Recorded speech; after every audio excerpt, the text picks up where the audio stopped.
Good evening, ladies and gents. Hello and welcome to the grand finale for the Game of the Year Direct GT3 Endurance Championships on behalf of Premier Endurance League. Scott T. Rankin behind the booth tonight. We got JP and Pete Baxter. It is going to be a three-way decider here up in the commentary booth, and it's going to be a two-way decider out on track in your pro class. What do we call them? We call them the elites. They are neck and neck. Well, they're not really neck and neck. There is a 100-point advantage in favor currently of Nick Wood, and it looks to be all set, decided, and done. But in the challenger class, it's neck and neck. There is nothing in between, and it's going to come down to a good night here at Suzuka. Pete, turn to you at the moment. It's a long flowing track. There's lots going on. Actually, we're going to jump straight into our gridding formation, ladies and gentlemen, because that's how tight for time we are this evening. Have a look on board. Nick Wood is moved to a new car. He's actually running the Ford here tonight. He's managed to stick it on pole off alongside of Ben Jeffrey. Adam Jepson and Alan Dawson going to make up row 2. Alec Kay and Owen Coleman on row 3. Leith McClellan and Mark Foster is going to be the first of the secondary class in P8. That's a phenomenal qualifying performance from him. Before we'll jump a little bit deeper to Adrian Gretchen, Martin Hallen, and Jesse McMenamin and Brenna Grosh round out your front 12. Moving one page further deeper into the field, we're going to be 13th and 14th. Will be John O'Kiley and Alfonso Latella. Latella's in that championship fight, so keep an eye on him. Nick Bottrell and Daniel Magri, Darren Burgess and Cam Edwards, Braden O'Loughlin, Trent Allen round out your top 20. Hugo Sutherland and Matt Keane all the way back to 22nd. Richard Mayer and Adam Holland, your top 24. We'll throw it back to 25th and 26th is where Dean Hunt is, and that's going to take a mighty effort from Dean's hands. Matthew Skulls line up alongside of him on Brent Tucker, and Ronald Long will be at the next row of the grid as well. Sean Bonici and Matthew Norris, Jimmy Middleton, Simon Honey, Luke Mackay, and that's where we start getting the safety cars and the drivers who failed to qualify here tonight. Ladies and gents, it is tied up and down the field. It's going to be an interesting day worth of racing, and boys, it's about to get rolling here, so we'll be underway in just a few moments. Oh, thanks, Scotty. Great intro, and I've got to tell you, you are absolutely spot on with the race for the Challenger Series. Dean Hunt has a slender 12-point lead going into it, not counting drop rounds, but I tell you, the drop rounds is in actually his favour, because Alfonso Latella, he started with 0 points. He's got 150 points he might have to make up. So looks neck and neck on the table. Drop rounds might catch it, but Alex has got a little bit of a jump with the qualifying tonight. Over to you for the start, buddy. Yeah, and they're off and rolling on the run down to the front straight away. On the run to turn number 1, it is Suzuka. And it is going to be a Ford that leads us away. And don't forget, there is a $50 bounty for the first driver on the championship. You can win the race outright in that Ford GT3. So for Nick Wood, there's more than just bragging rights on the line. He has got to muscle this thing around, and he's got to handle what is a difficult car to deal with on the opening couple laps. He'll try and settle himself in now from the front end of town, and the rest of the field will do what they possibly can in behind. And already there's actually issues at the tail end of the field as well. As another one of the Fords, I think it was, is actually okay. It's actually going to be Matt Keane and John O'Kiley are in trouble, and Matt Keane is missing a rear wing. And if I contact someone somewhere here, Scotty, we can have a quick look. There you go. That's just about the end of what went on. I believe John O'Kiley may have ended up going off the side of the circuit. Matty Keane, I think, went off first. 3 wide into turn 1. That's never going to work, gentlemen. And there's our first casualty of the evening there as well. So we'll get back to the live action. Nick Wood got away. He done an absolute barnstorming start. He's opened up 6/10 at the moment with Ben Jeffrey and Owen Coleman behind him. It's going to be very interesting to see what happens here and whether or not Nick can manage to keep that Ford up the front end. I think as much as we love the Ford, Scotty, you know, the chances of it winning were pretty slim this season, as Darren Burgess and obviously Matthew Gerrard and Matty Keane have been running the Ford as well. So for Nick Wood, if he can do it, great. He would have done an absolute stellar job. As we know, it's hard on his tyres. It's all about tyres around Suzuka and whether or not they're going to be able to keep them up and running. We will see. We will find out. Let's see what happens as the race goes on here, Scotty, I think. Yeah, one of the biggest issues as well is that Ford's the oldest car in the field in terms of when it was developed for iRacing. It's got a funny dead zone in it in terms of the steering. That's what he'll have to be fighting all the way through tonight. And when you're trying to be consistent for 2 hours, it's going to take a little bit of difficulty. It's been a long time between safety cars in the Premier Endurance League this season. Indeed, it's all the way back to the first round from Catalunya, where they were abundant like you wouldn't believe. Unfortunately, Matt Keen's stricken car in the S's on lap number 1 was right on the racing line, and race control left with little to no option. And we will be gathered up by the safety car here in just a few moments. So, Pete, that's going to open up a little bit of strategy window here. Fuel windows for these drivers tonight. We know that it's tough in terms of the tyre wear, but do we think we can get home on 2 stops, or is it going to be a splash and dash to the end? Oh, mate, there's just always a 2-stopper race, right, with the 65% fuel capacity. But the thing that I noticed, as soon as that safety car was called out, Nick was in front, he slowed the field down. So that tells me that these guys are playing games already to try and, 1, take the pressure off the tyres, and 2, reduce the fuel load as soon as they got a chance to go. Because if you're 12 to 15 laps in and you get a safety car, you're racing up to the pit exit before you slow down. Nick slowed down straight away, and that was an eye-opener to me. He's still in protection mode, and he knows that this is a strategy game. There's a long race ahead. So yeah, that stood out to me straight away as soon as that safety car got called. Talk to me a little bit about the drivers that are probably a little bit deeper in terms of the pack, because we always say it, you've got to build an advantage any possible way you can. Well, for some of the guys at the tail end of the field, yes, it's only 1 lap worth of fuel, but perhaps you keep circulating, you keep coming back down the pit lane. Every little inch of fuel that you can add, particularly if you haven't got track position there, Pete, is so critical. Well, given the sparsity, I mean, it's a pretty even 2-stop race. Like, there is a little bit of fat. There's probably about a 15-minute window worth of fat. If you're at the back of the field, it might be worth jumping into the pits, grabbing a fresh set of tyres, topping up your fuel right to the end. And look, it seems like, we've only done 1 lap. But you know what? At the end of the race, that 1 lap might make a difference. That might be the difference between somebody who can fuel save or not. Because what we don't know is we don't know whether there's going to be more safety cars. And that's the really interesting thing about safety cars. We haven't seen them for a while, but we're now at a track where cars come together closely. When they do go off, they can bounce back onto the track and they can get stuck on the track. So for me, there is a likelihood of another safety car during the race. Yeah, we'll be wrong at the end of it if that's the case. But I think there's a likelihood that we will see another safety car at some stage. So for me, you take every opportunity you can to fill up, if you're at the back, to fill up and try and get an advantage later in the race, because that's where it comes. We'll throw it to JP here for a moment, mate. Expectations of Porsches to do Porsche things. Do you have a scale on that one? Out of what, 1 to 10? If you're going 1 to 10, yeah, you're going to get a 10. I'm going to put a bet down now, right? I'm going to put a bet down now. The first person in the barrier on the left-hand side there will be a Porsche who's going to hit the outer curb, and that back end is going to come spinning through. And that's one of the problems. Mate, come on, Scotty. You know, you're chuckling there, but you know full well. They're going to. I was going for the safe bet. Like, things I had on my bingo card for tonight, JP says Porsche does Porsche things. So I wanted to get it. It was like the freebie in the middle of the bingo card. I had to get it out of the way early. Well, you said it. So technically, have you really put it on there? Let's take a bet, Scotty. JP said, what, the first left-hand wall is going to come up? Which one? You call the wall, JP, because I reckon the bet we need to put on is, the commentator's driver's prize, Scotty. If JP's wrong, he can fund that. Otherwise, we'll fund it together again. Hold on a minute. Hold on. You know what I mean? How did I end up on that one? But I just think that we're going to see coming through they'll be coming through 130R, and it will be a Porsche on the outside curve, will go round, and it will flood the wall on the left-hand side. And if it's any other car, I will be very surprised on that one. But I think people at home will even agree. With the uncertainty of it, the tyre wear here at Suzuka, the Porsche is literally going to be a dangerous car to drive. The likes of Dawson, have got to get it on track. Foz has got to keep it as well. Gretsch is another one. It's going to be difficult if they try and run them tyres longer than they want to be, because them tyres will scream, and that Porsche will just start doing, Scotty, Porsche things, which will generally mean it will try and kill you.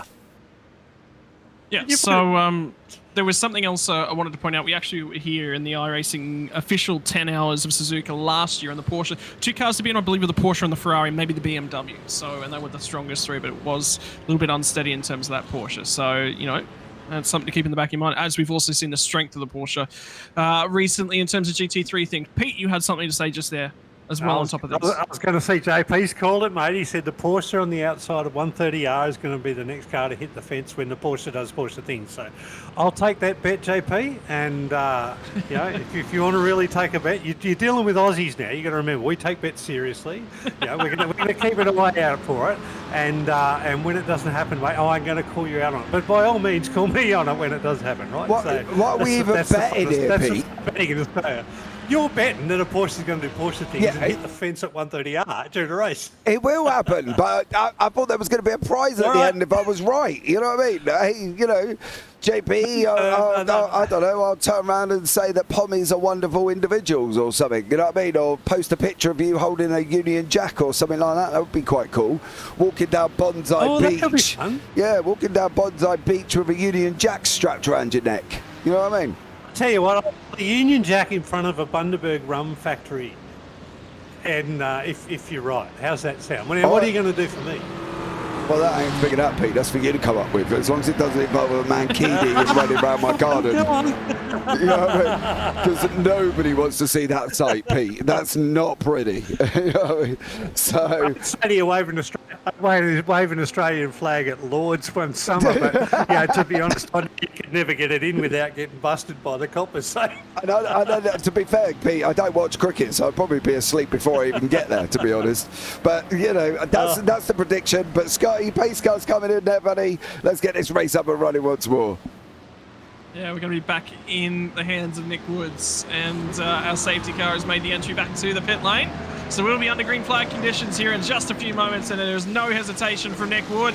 He pulls the trigger right at the moment you absolutely expect him to, because everyone wants to go firing into 130R. On the strategy update, Matthew Keane has resurfaced. He is still on the lead lap. The 3 cars to have taken fuel under that most recent lap at the end of lap number 2 are Sean Bonici, Jonathan Kiley, and Matt Keane. So there are your 3 cars looking to take a strategy advantage. For the rest of them, they're going to file back down into turn number 1. Who is going to survive this time by? And it will be a single file through turn number 1. I see everyone getting through at this point in time, but there's a big stretch out, particularly further back in that pack. So they've all settled in nice and cleanly. And we're off and racing again for the second time tonight. Yeah, the pack is starting to catch up here as well. You know, they're starting to come through the tail enders all through. As you can see at the moment, there's somebody off the side of the circuit there running a little bit deep into turn 1. Not an ideal scenario. We'll keep an eye and see how they keep moving. Nick Wood did manage to hold that Ford on the track going round there as well. That big Ford coming out, and he's done a great job. Adam Jetson's trying to keep up with Owen Coleman, and in the mid-pack you got Brandon Grock having a fight with Daniel Magri, and then you can see you got Dean Hunt and Richard Meyer further down scrapping it out as well. Interesting to see at the moment to see how this one pans out. You can see on the Elites show it is Ben Jeffrey out in front, who's just jumped Nick Wood, and Jeffrey in that Ferrari has put Nick Wood into second place at the moment. In the Challenger class, Foz, Matt Minimum and Edwards are your 1, 2, 3 at the moment. A lot going on here. This could be not only very strategic for some people, but they've also got to be aware of their surroundings within the circuit. You know, Nick Wood, as lovely as it would be to see him take a victory in a Ford, he's got to be aware that the Ford isn't the strongest car. You know, in conjunction with the booth here, Scotty, you're the youngest on the middle and Pete's the old man, and you know, we could put Pete down as a Ford, couldn't we, on that one? You know, so Nick Wood's got to drive within the limits of the Ford, I think. Yeah, and you've already seen that mistake, just cold tyres. So that was the other thing that's sort of worthwhile pointing out, is we've really extended that cold tyre window. You know, yes, circulating around does put some temperatures into them. They still won't be quite up to temperatures, but the key thing for Nick is he's got to survive. And we've already had our second requested tow as well. It's come from the 948, which was Richard Mera actually said. And we have our second safety car of the night. Guess what? It's a Porsche at the exit of 130R. Oh, Pete on the curb. There he goes in the wall. Oh, boom, baby. Like I've got a crystal ball. Look at that. Now, I'm on Pete's side here. No. It went into the right-hand barrier, and I believe that you said the left-hand side. Oh, Correct. really? You're being picky over the barrier? Give over. What, the Porsche? I have to be. There's no on the UK flag. Pete, get on, son. I want that UK flag outside. You said to call you out, and I said fine, and I'm calling you out. It doesn't matter whether it was the left or right. It was around 130R, and it was a Porsche. So Pete Baxter, photo. Come on, Sonny. Union Jack, let's go. I'll give it to you, buddy. I'll work that out this week. I've got to tell you, mate, that is a bloody good call, because I reckon that anybody who was driving the Force had done enough practice laps not to do that in at least 5 laps of the race, you know? Yep. So to call out and get it so sweet, I think that was like destiny. I was in trouble tonight, whatever I said. So. Just to confirm, you know, it is a Porsche out of 130R into the wall. So, yeah, there you go. Everybody at home, you can say, ask me for lottery numbers. I'm not going to say you will win, but there you go. As far as the Porsche. Ooh. Yeah. Just watch that one back. Now, the key factor here to the curbing, particularly the exit of 130R and Spoon, those two curbs have got a big gutter runs along the back. They're really, really good for drainage. But unfortunately, with the iRacing time model, and I've come agree for this, which is where I found it, there is actually a huge gap in the tyre. So when you come around it, if you sit on the edge of the curb, there's about half the tyre that's actually off the ground. If you just go over the red and white striped section of the track, he hasn't done that though. That was my first point that I was looking for, and he absolutely hasn't lost it. It's right about, there. He just gets a little bit of a wriggle on just before it gets to the curb. Yeah. And it's just unsettled from there, and then the traction control kicks in. And then Pete Baxter waving a Union Jack. Love it. In front of the Bundaberg Rum Factory. All right, I'll have to work that out. Yeah, so I'm in trouble now. Well, you know what I mean? I can't argue with the facts, Pete, and we've got it all on video as well, and it's on YouTube forever, so you can't even argue that one. But yeah, isn't YouTube temporary? Oh no, that's Instagram.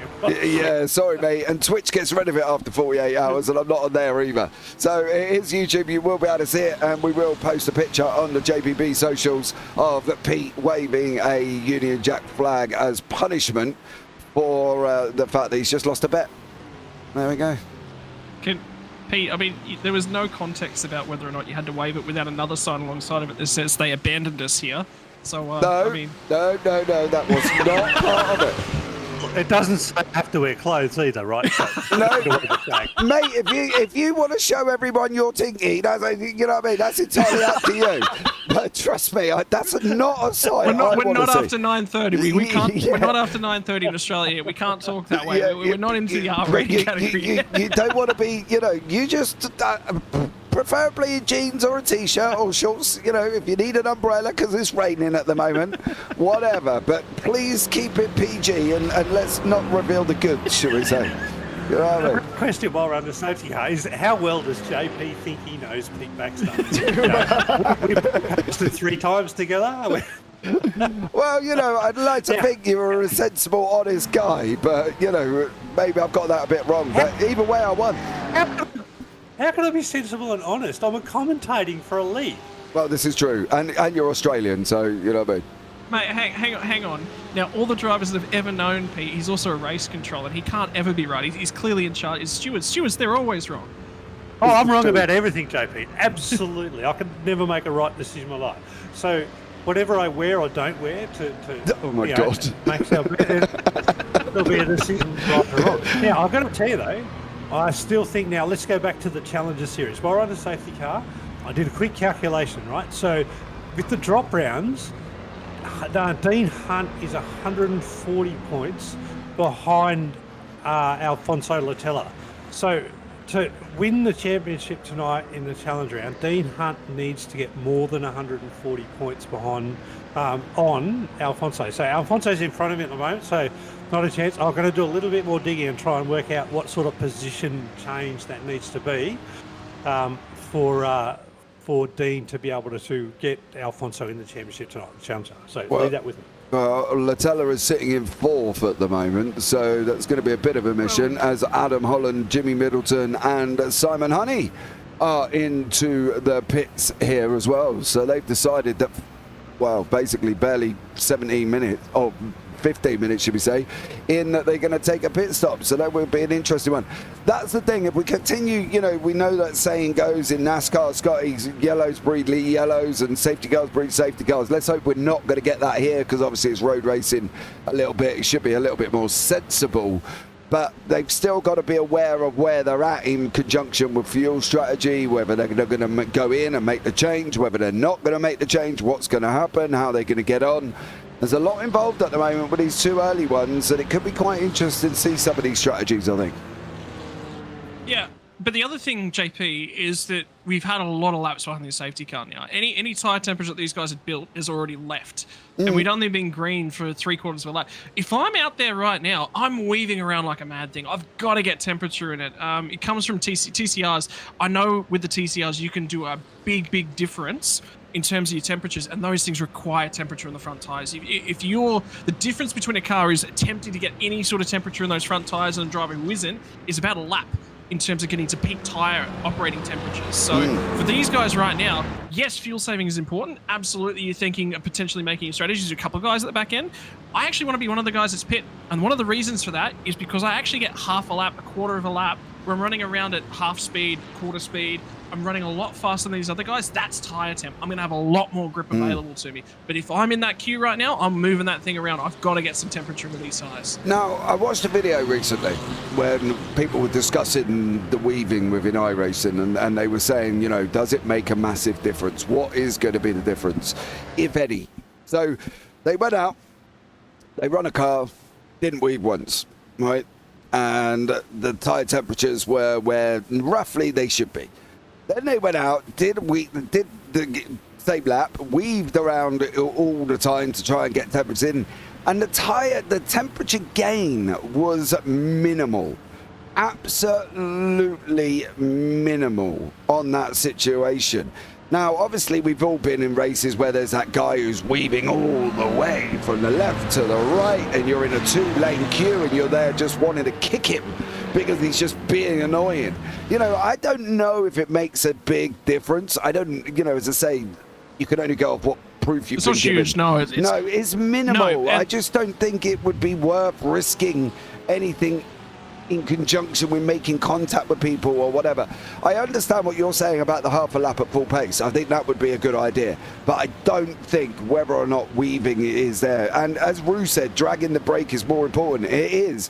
I think brake dragging and heating, heating it's up a the combination. Rims. Yeah, you can't. I don't think you've got to have a go. Either way, we are about to go back to green flag racing, and we'll see who has got the goods on these cold tyres. So far, it has been Ben Jeffrey who's been slick on the cold tyres, and a mistake presented itself from Nick Wood.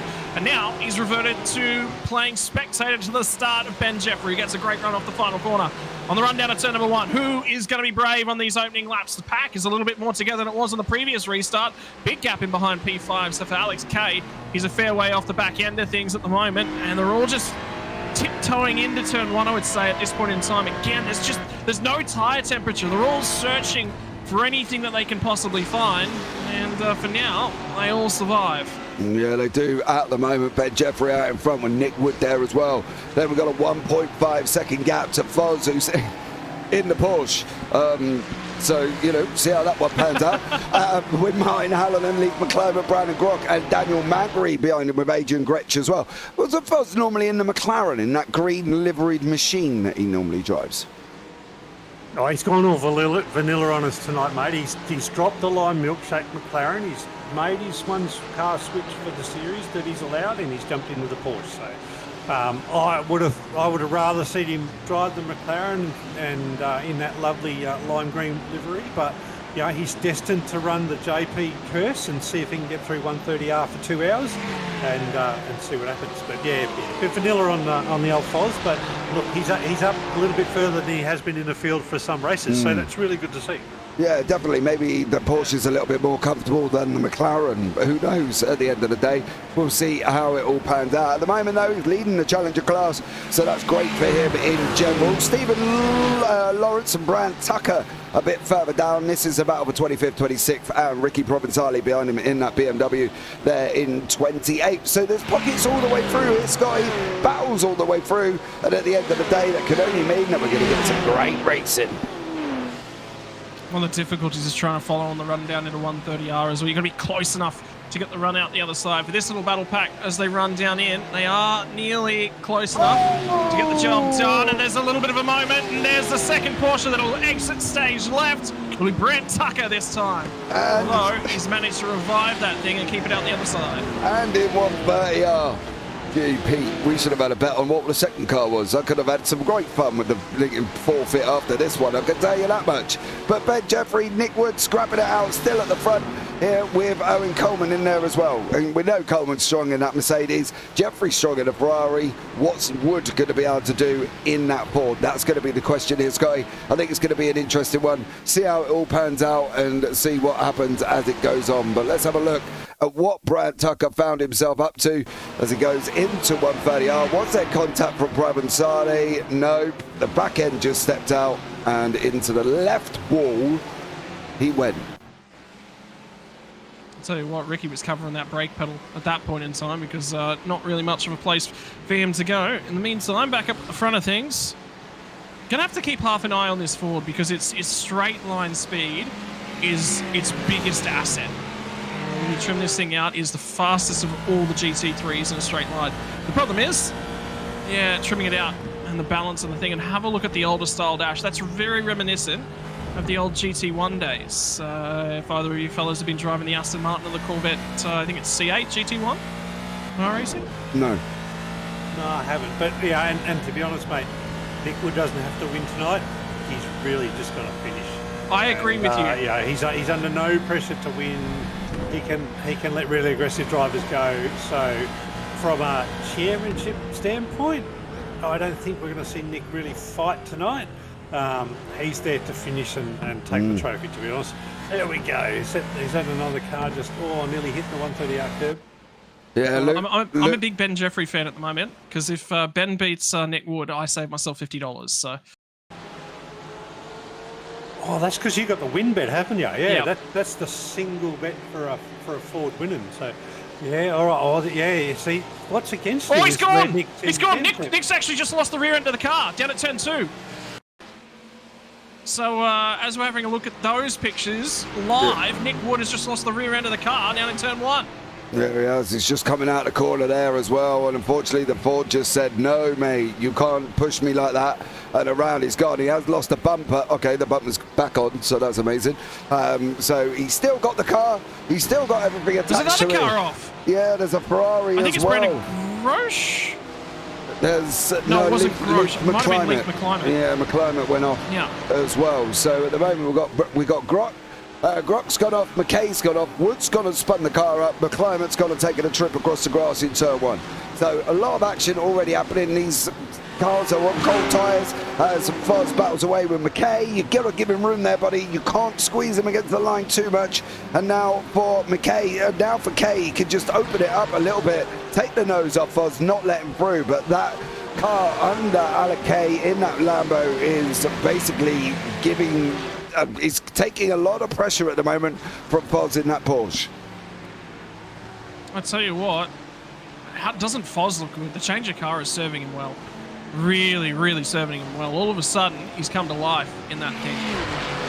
And he's gone from racing in the teens to racing in the top 10. So, and that's at the start of the race. Hopefully, he can hang on to the Porsche. No, Pete, no, don't say that. Oh, you've done him. Because, well, look, I've been drinking live milkshakes all year just because he bloody brought out the McLaren in that colour. So, so he'll be fine. No, Foz, he'll be fine. He'll be good. I swear to God, Pete, you've done him in. You have. He's in at some point. You guys are blaming me. What was that thing that JP brought up about 130Rs going on first? Hey, John, but we didn't mention a specific driver. You specifically mentioned him. Yeah, I said it could be anyone. You'll be fine, buddy. Well, John O'Kiley, I can tell you one thing is not fine.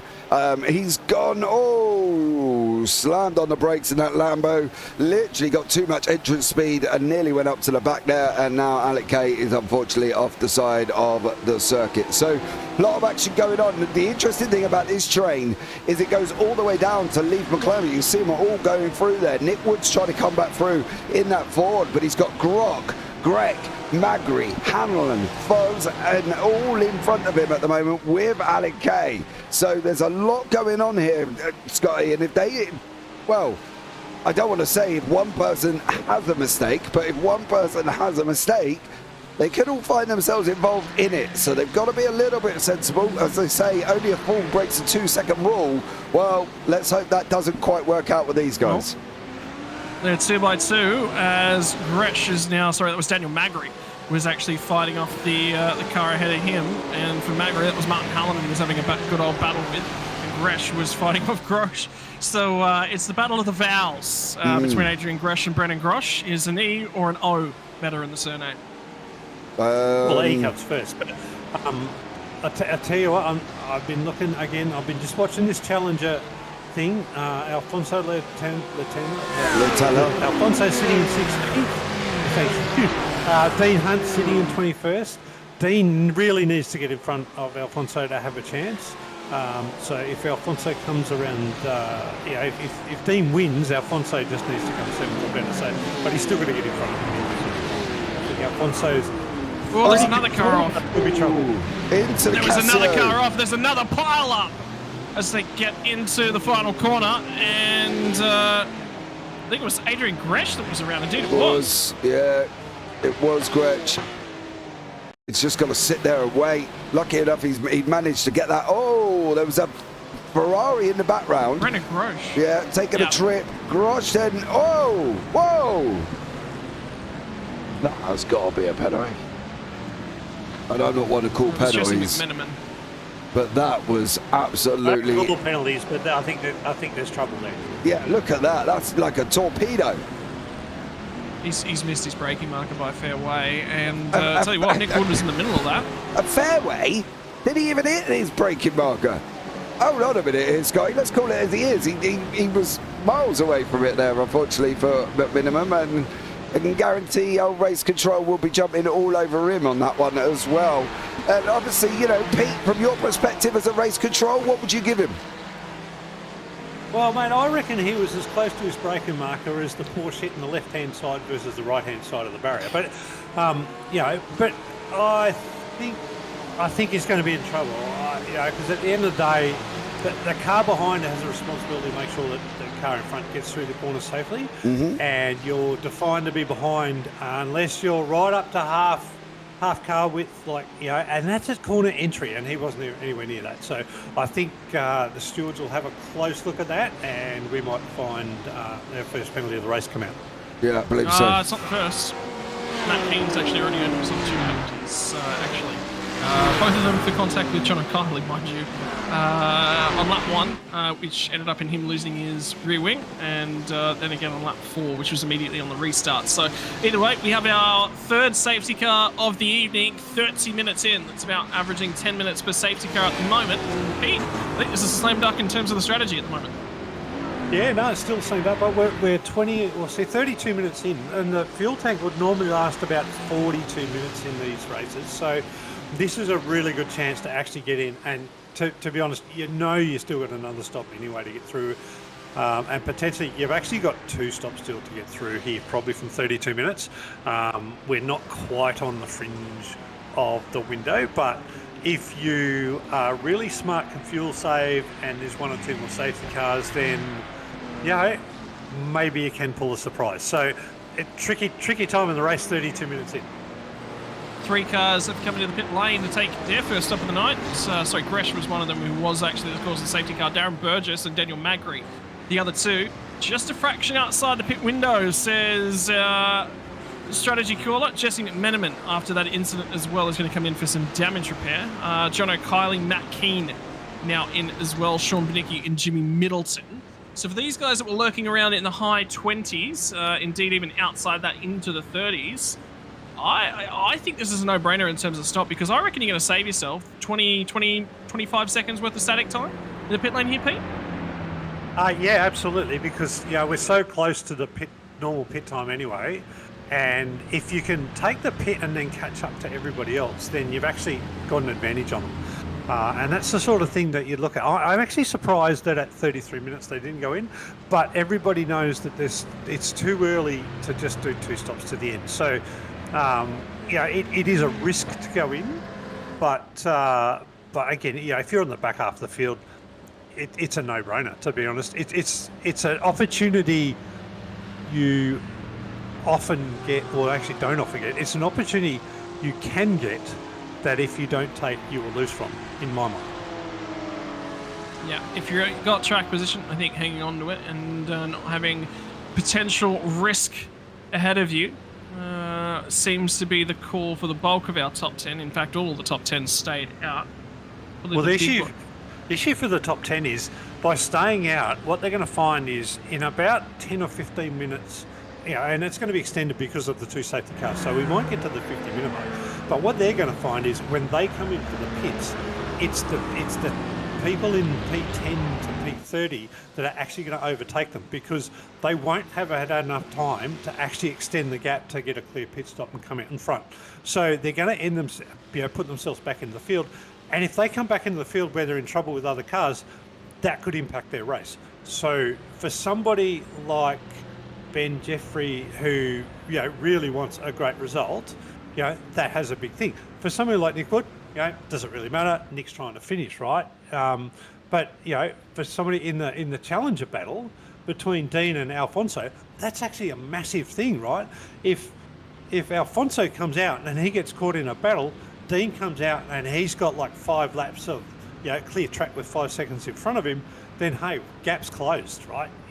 That's as easy as things can change in these races. So it's a great time safety car, to be honest.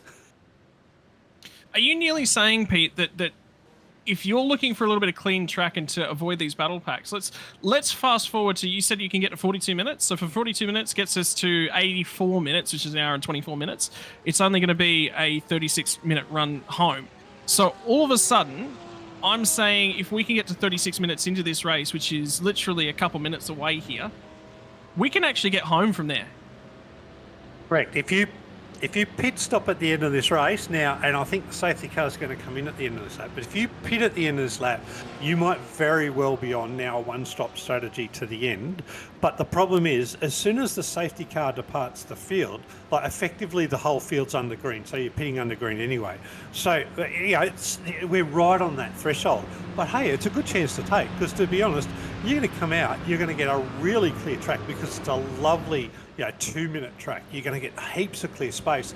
And if you've been fighting somebody that you think you've been held up even 0.3, 0.4 of a second of a lap, ideal strategy, jump in and actually you'll overtake those people that's been holding you up a couple of, just those tenths a lap, because you'll be able to do your normal race pace.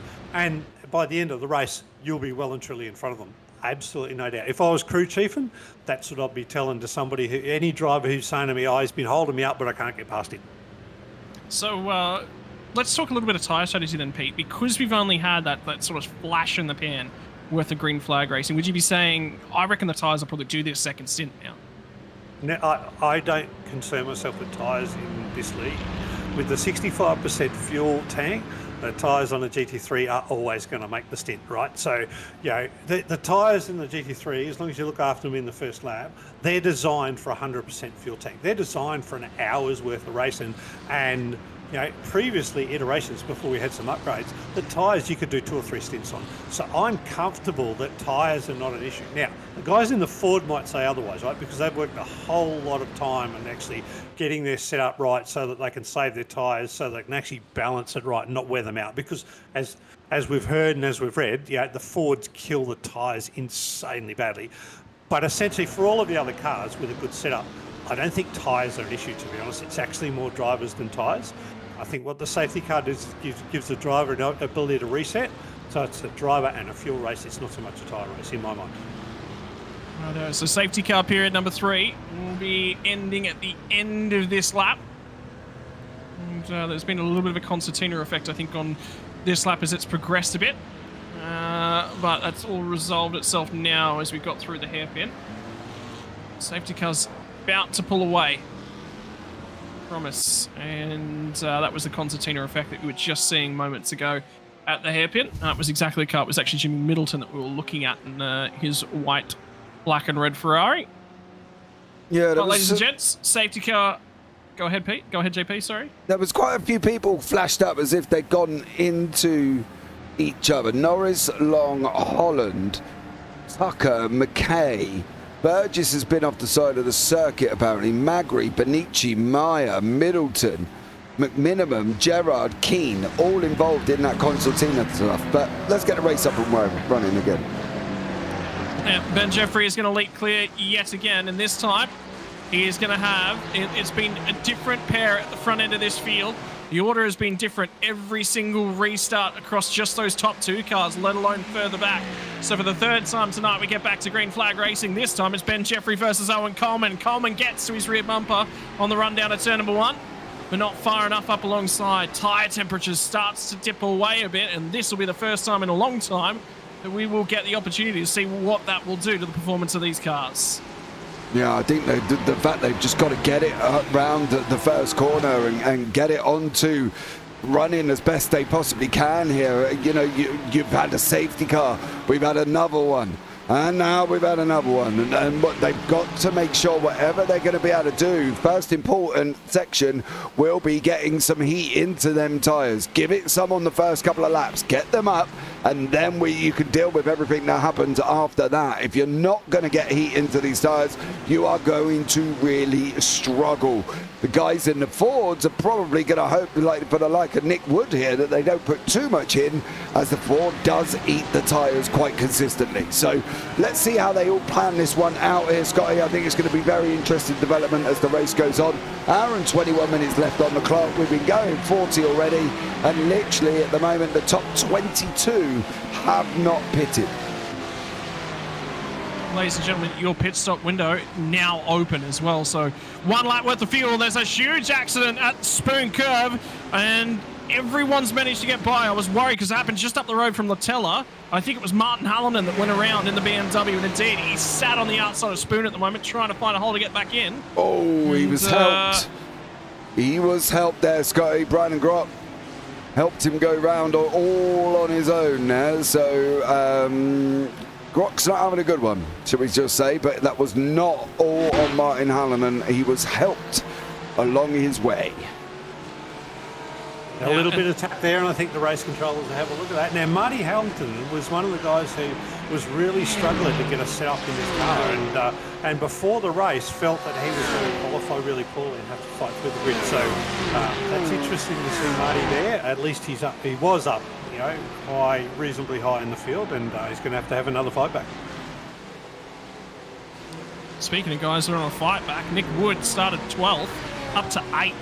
By the way, he is picking cars off left, right and centre. That safety car was just about perfectly timed. And in the meantime as well, for our race lead, this is the closest we've actually had 3 cars for the race lead at this point in time, because Coleman is going with Ben Jeffrey when presented with an opportunity. Now, given in terms of the point standings, it would need a huge drop-off in terms of points. It is massive, the points differential between our leader and his biggest rival at the moment.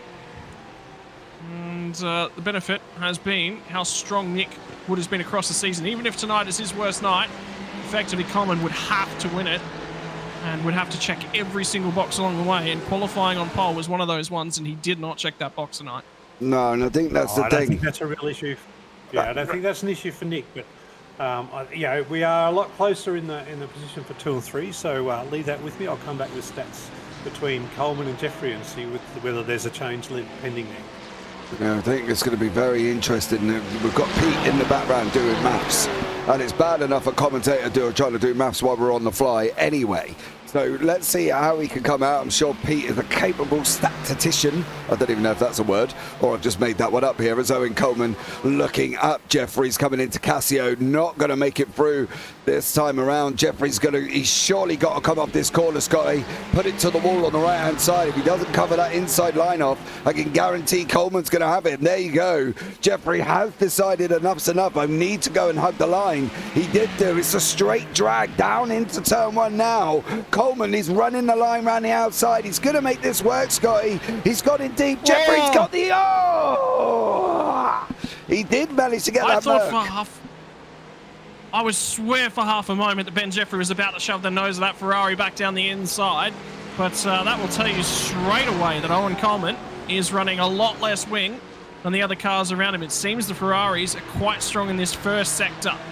Yeah. And then when they get around to the straight line, it's at 130R. All of a sudden, from then on, Coleman's creating the opportunities, applying pressure, and that's what it was. Setting it up was the key thing. He wasn't looking for the move at Cassio. He was getting it done at turn 1, but he set it up in Cassio. Yeah, he definitely did, and it's all about placing people where you want them, right? You know, it's like making a film.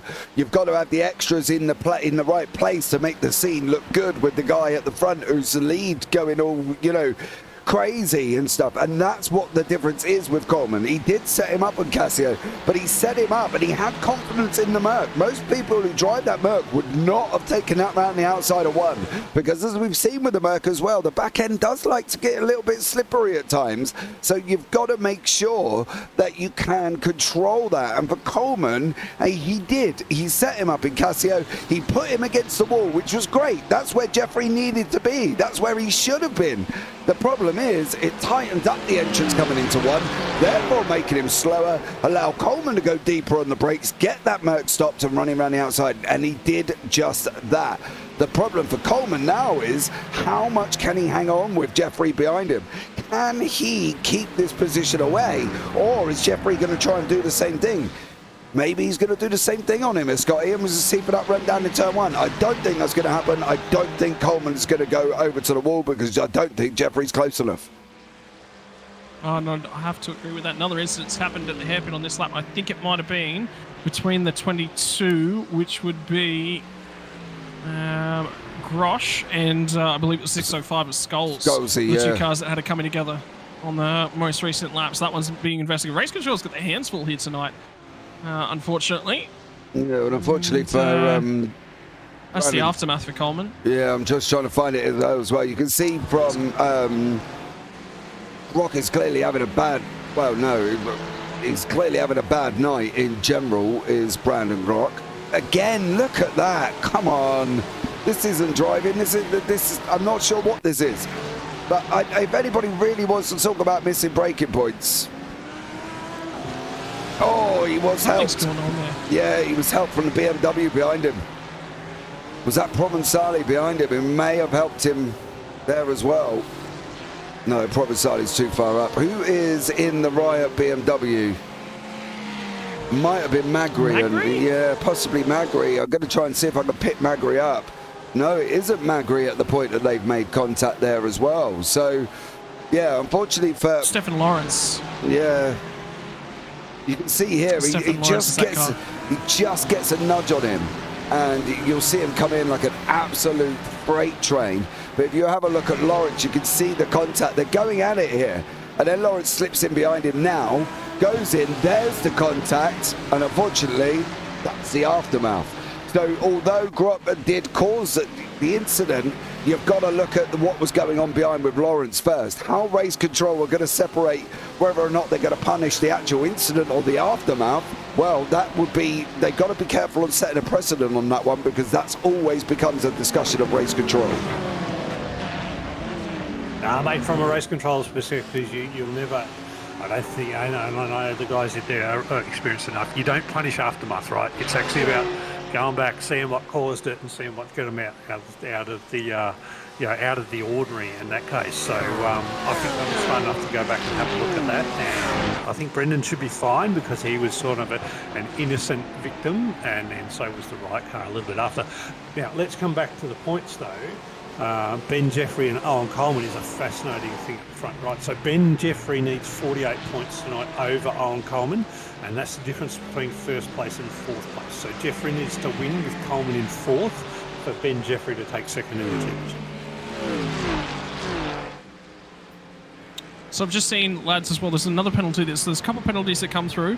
So Grosh did get the penalty for contact with Martin Hallinan. There's also been a penalty awarded to Brent Tucker.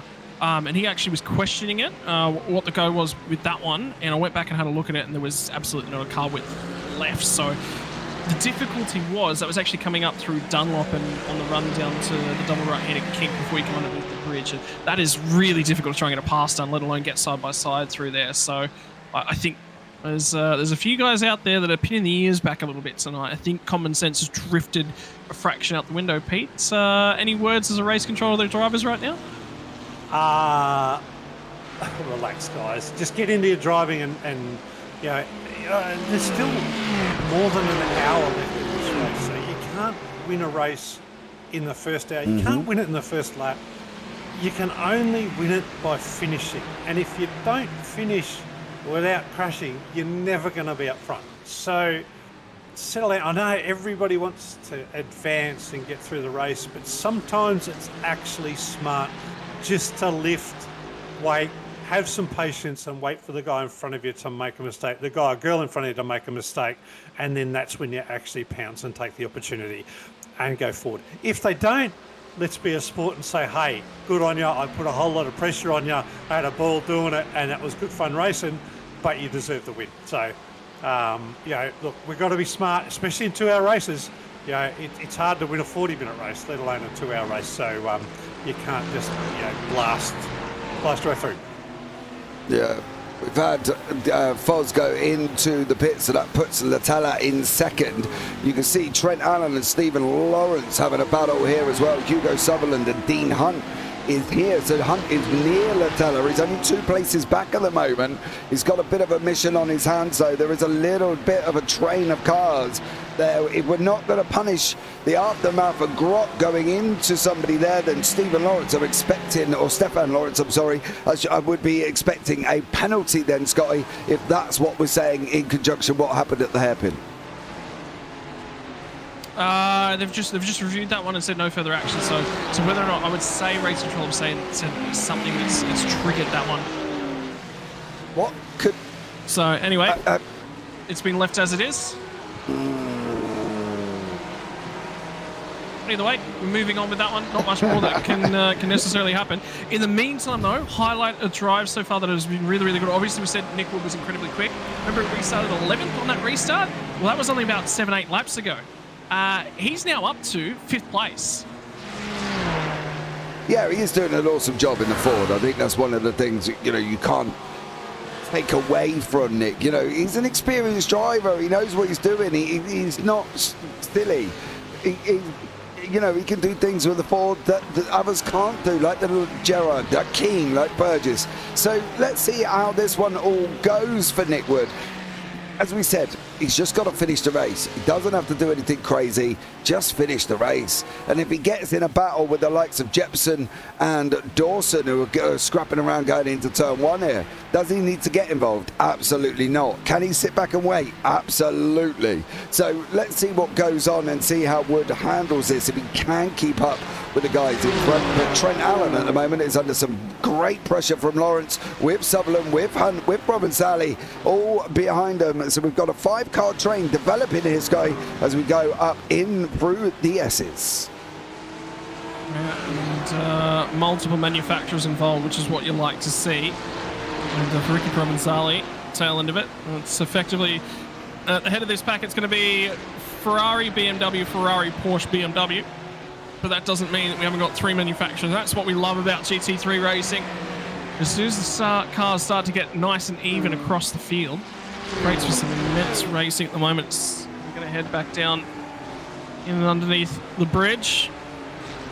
And for Hugo Sutherland, is actually the car just ahead of is the green Ferrari, 3rd in this queue. There's a little bit of damage to the left-hand rear quarter panel of that car, so definitely been contact there at some point. And for Dean Hunt, he needs to get a move. He's really got to get on the bike at this point in time. Alfonso Latena's only 2.5 seconds, 3 seconds down the road of him at the moment, so he's still in touch, but he has to catch and beat, and that's the tricky thing that he's got in front of him at the moment. Well, as we know, you know, it's one thing catching, another thing overtaking. Right, we know that. And at the end of the day, they've just got to try and do what they can do. You haven't got to do anything silly. Hugo Sutherland past Stephen Lawrence there as well. Lawrence have got in a little bit wrong coming out of Spoon. That's opened himself up. Sutherland said, thank you very much, I'll have some of that. Lawrence tucking in behind him. Over the curve they go on the exit there. They do manage to make it. Lawrence is trying to come around the outside going into Casio. He's not going to make it through in that BMW. Sutherland's just parked it. The problem with parking it is now look at the time he's lost. That's the problem. Hang on. There was somebody out there. Was that XK? Yeah, that was Alex K. K and McClimate. Leave McClimate as well has been off. the side of the circuit. I think this was all a bunched up effect. There's K there, and McClimate. Oh, the problem with that one, the problem with that one is the fact that obviously from their perspective, you know, Leaf was on the inside. He was off track, so he's not entitled to space to come back on. You know, so really, I would probably put that on the Ferrari more than Alec Kay in the Lambo. But that's just my opinion. Well, I think there's more going on with that because if he's off the track, he doesn't have space. Well, yeah, but I think the reason that Alex Kay's come back to the right-hand side, I think he was actually trying to pit. And I just don't think that he expected the car to be there, was the difficulty. So obviously he's gotten forced off by the Porsche, which is Cam Edwards, as he's shot through, but he's trying to enter the pit lane on that lap. But yeah, so, there's more to go on to it though, but because Alex Kay was being overtaken into the chicane before he came out. So he'd come out already slow when Leaf was on full speed. It's just a comedy of errors, if you'll say. It's just wrong place, wrong time for both of those guys, and opportunistic for Leith. But I mean, if he hasn't got the fuel to go the extra lap, he has to get to the lane. But you cover that, you cover that harder to the right-hand side of the road. I mean, that's a tricky situation.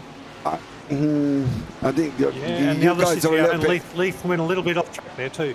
Yeah, I think that's the thing for me. I think if McClimate was alongside him on the grey stuff, I would say yes, he deserved room. Off the side of the circuit, trying to come back on, I'm not quite sure where he's expecting Kate to go when you're trying to stick your nose up the inside.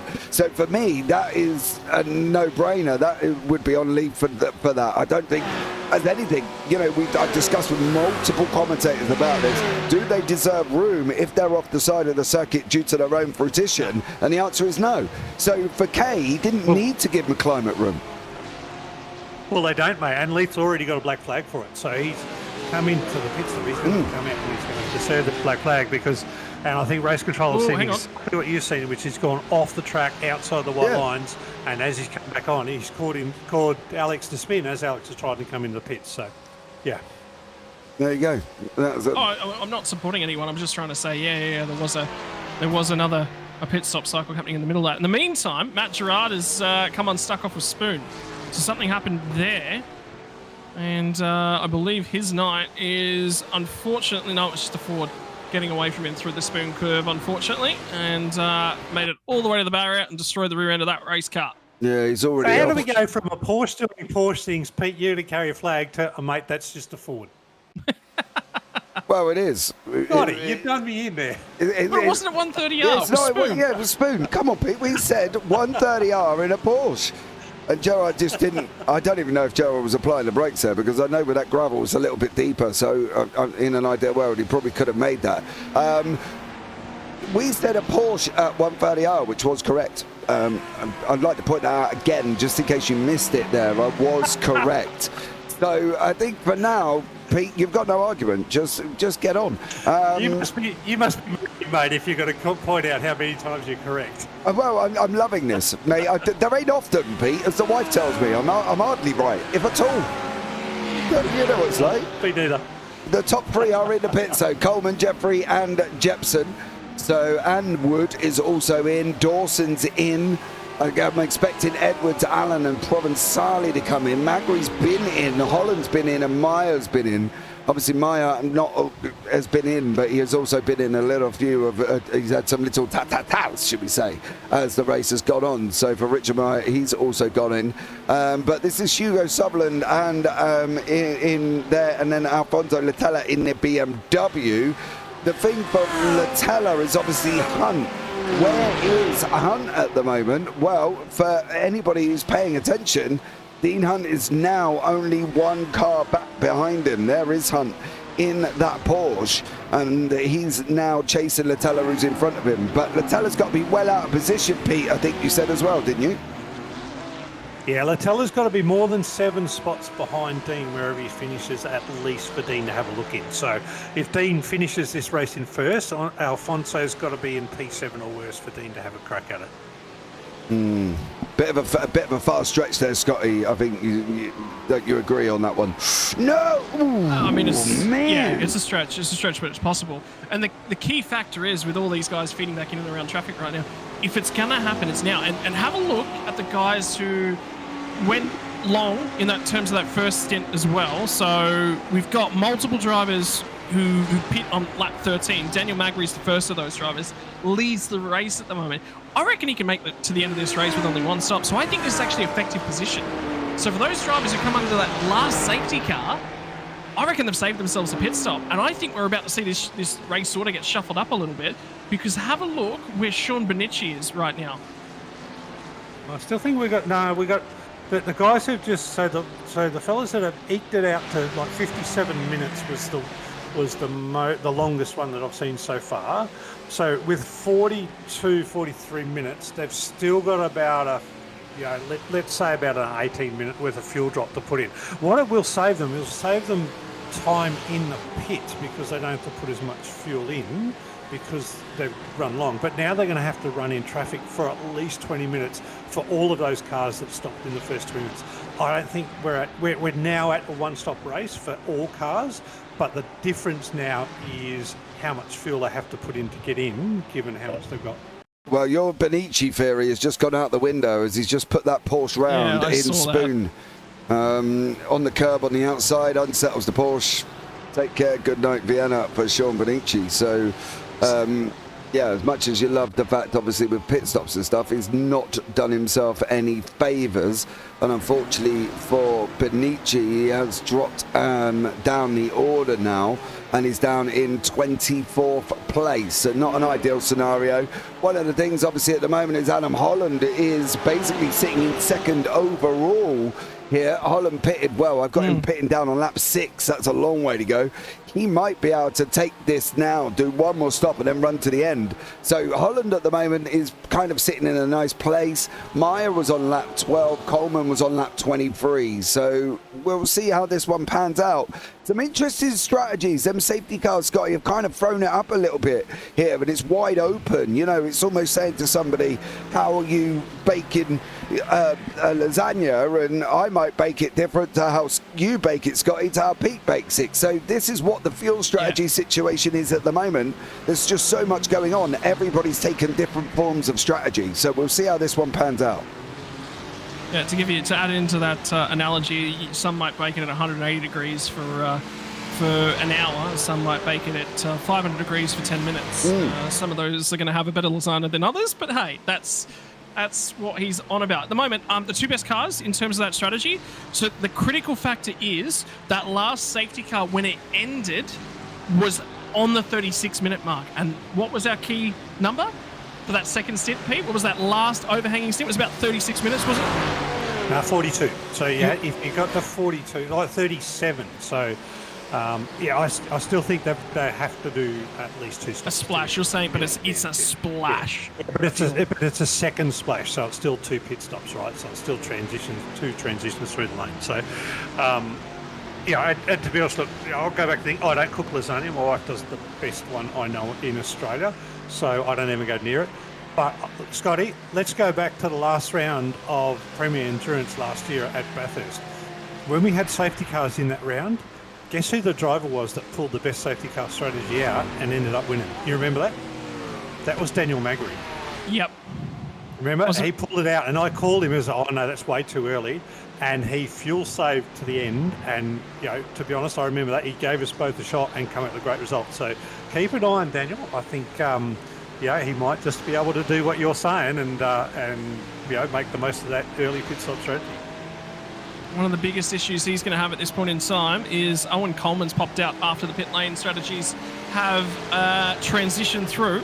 And on the last time by, Owen Coleman was about 0.8 of a second faster than our race leader. And guess what? He's only 16 seconds back off his rear bumper. So that margin could disappear. In the meantime, we've got a Ford holding it up with the best of them. And there's a Ford at the back end of this pack. So it's basically a Ferrari and Porsche meat in the sandwich. A little bit of Strasbourg from Germany.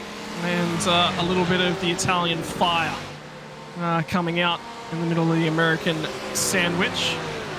I tell you what, Pete, if there's a car that I'm keen to see in GT3 racing, it's the Mustang next year. Just something different. It's effectively going to be a BMW, but Americanized, in my mind. It'll be nice.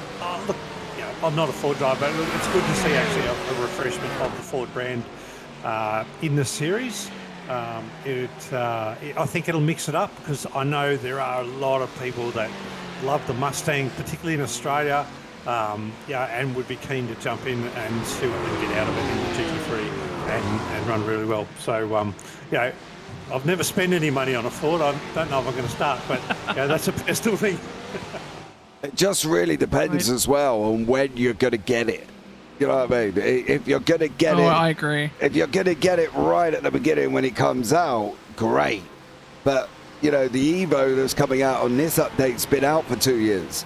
So if we're waiting 2 years, then 2 years down the line, you might get the Mustang. I think this, if there's ever an issue that most of us are probably having with the fact of with iRacing in general, it's not the fact that the racing, it's not the track or the mechanics, it's not anything in conjunction with the actual sim. It's the time we're getting content. There's plenty more brand new TCRs that we haven't got. New GT3s, the Mustang's coming. We haven't got that either. The Cadillac was out at least 18 months before we got that as well. So I think if out of all of it, great, the Mustang's coming. And I think it's going to be absolutely amazing. And I'd love to see it. I saw it in a concept R-Factor 2 race that I did here as well with the modern championship that I've seen, and they had a Mustang out on track and it did look good. But when are we going to get it here in a sim that we all love? Not many of us are going to go escape over to R-Factor just to drive a Mustang. It's unlikely to happen, or go to a modded AC server and drive the new BTCCs. Well, there's a lot of things. Unless it's official. Unless it's supported. If it's modified content, I'm going to go over there for the kicks, for the novelty. But I'm not also going to just go over there constantly unless it's supported content. It's going to be real. But the other thing I think you were discounting, JP, is, well, it's an American car, and that means it'll be in quicker. Really? Yeah, well, that's true. Yeah. Ford's an American brand, so I don't know if you're right. Probably be all over that. I don't know. I don't think so. I'd be very surprised. I don't think it'll be. I think it'll be quite early compared to the other things, and compared to the V8 supercar as well, which that Gen 3 supercar, I have a feeling is a fair way off. I don't think it's coming as soon as perhaps some of us would really, really like, unfortunately, which is a shame, because it was great revitalization of this genre in terms of Australian cars, and particularly with the car going over for American wind tunnel testing, which is, it's just a big shame. I really would have liked to have seen supercars throw a boatload of money on it, just make it work. Talking about supercars, right? We've got a couple of drivers in here tonight that must be over 40, because they're joining another league that I drive in, and it's only old farts, right? So Nick Wood, our championship leader, is going to have a crack in the supercar in the old farts league, and I'm really looking forward to seeing where he lands in terms of the splits. And so is Matty Scholes, is the other name that stands out. There's two prominent drivers from the Premier Endurance Racing League here in GT3s that have been exceptional drivers, and we've called their names out heaps during the time. So so I'll be banging doors with them hopefully in a few weeks' time. Where did you finish, by the way, Pete? What was the end result for you in that one? In split 3? In the championship? Yeah. Oh, mate, I was peak 35 because I missed 4 rounds. Oh, okay. Well, yeah. But you've got a couple of podiums along the way, which is the best I've seen you do in a fair while. I was really, really banging on your door and going, Pete will be in there somewhere, he'll be in there somewhere. And you were for a little bit. Anyway, Scalzi has actually participated in V8 Vets before. Didn't run the full season, but he was about 18th to 23rd, 24th. I think his best rounds he snuck into the top 10 in top split. So that's where Skulls will pop out. And if Nick Woods can match that, although I don't know how much V8 supercar driving Woods does, whereas that Skulls is sort of preferred car, that's his preferred genre. So.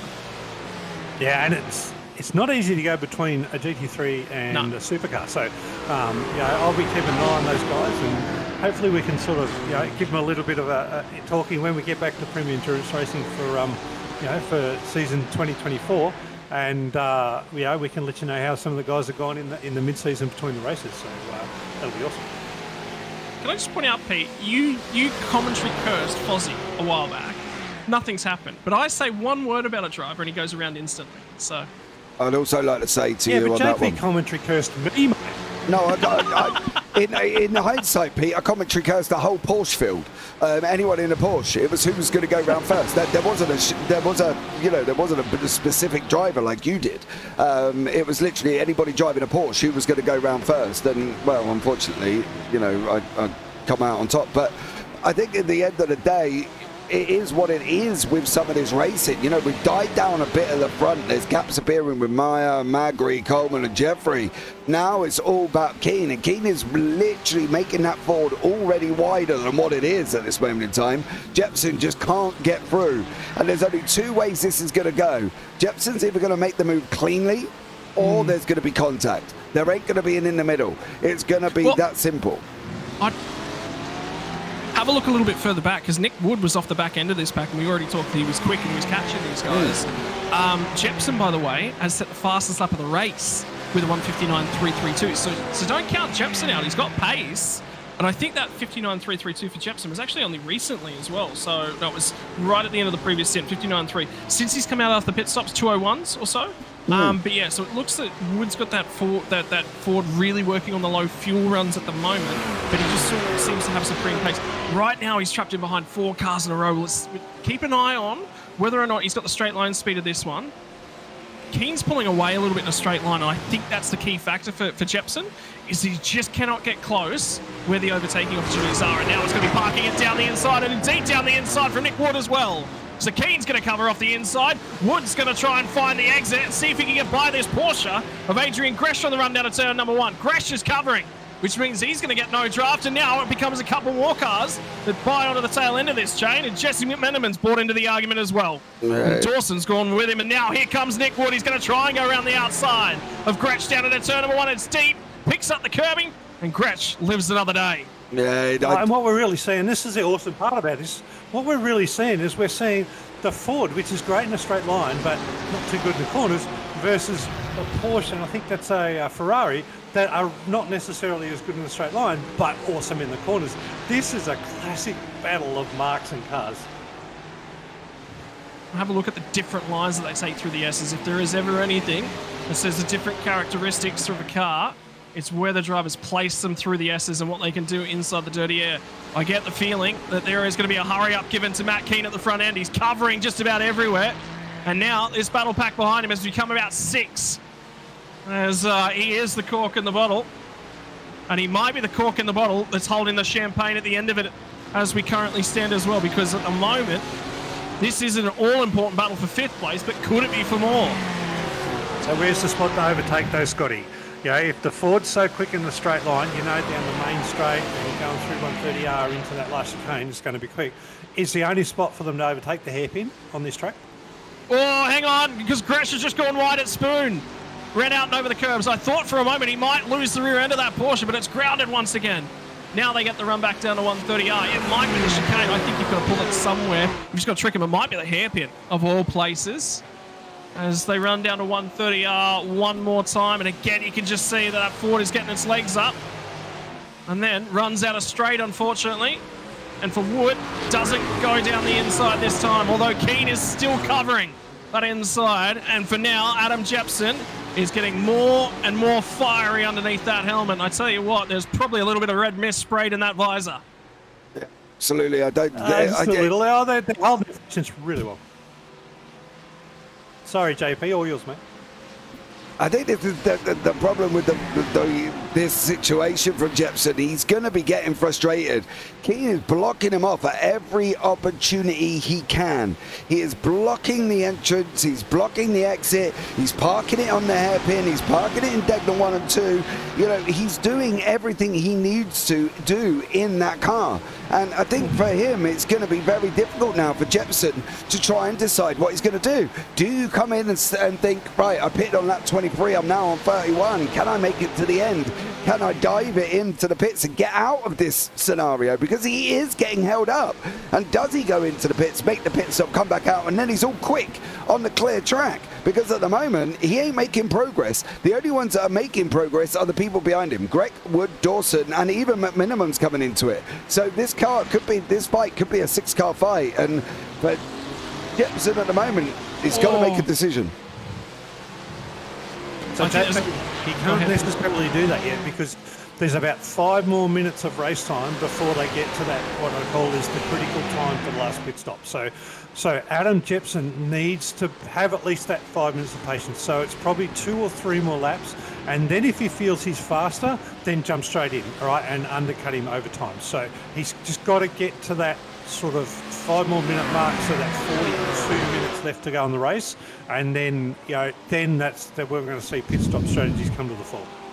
Well, there's just been a change for position for Pizzo because Owen Coleman's just got by Richard Mayer. Now, that is a Richard Mayer who is fuel saving.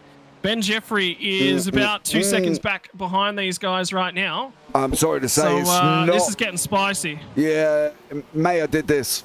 That's the only reason he got caught up by Coleman. There we go.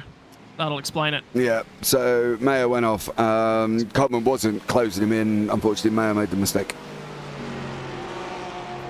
Floor's all yours to say that one line, JP. I have nothing to say. Famous line about Porsches? I don't really need to. I don't really need to because I'm going to see a picture of Pete on the Union Jack flag soon, so I don't feel I really need to on that one. So the new comment will be Porsche sending Pete to the Bundaberg Rum Factory, right? That's the new comment whenever a Porsche does Porsche things.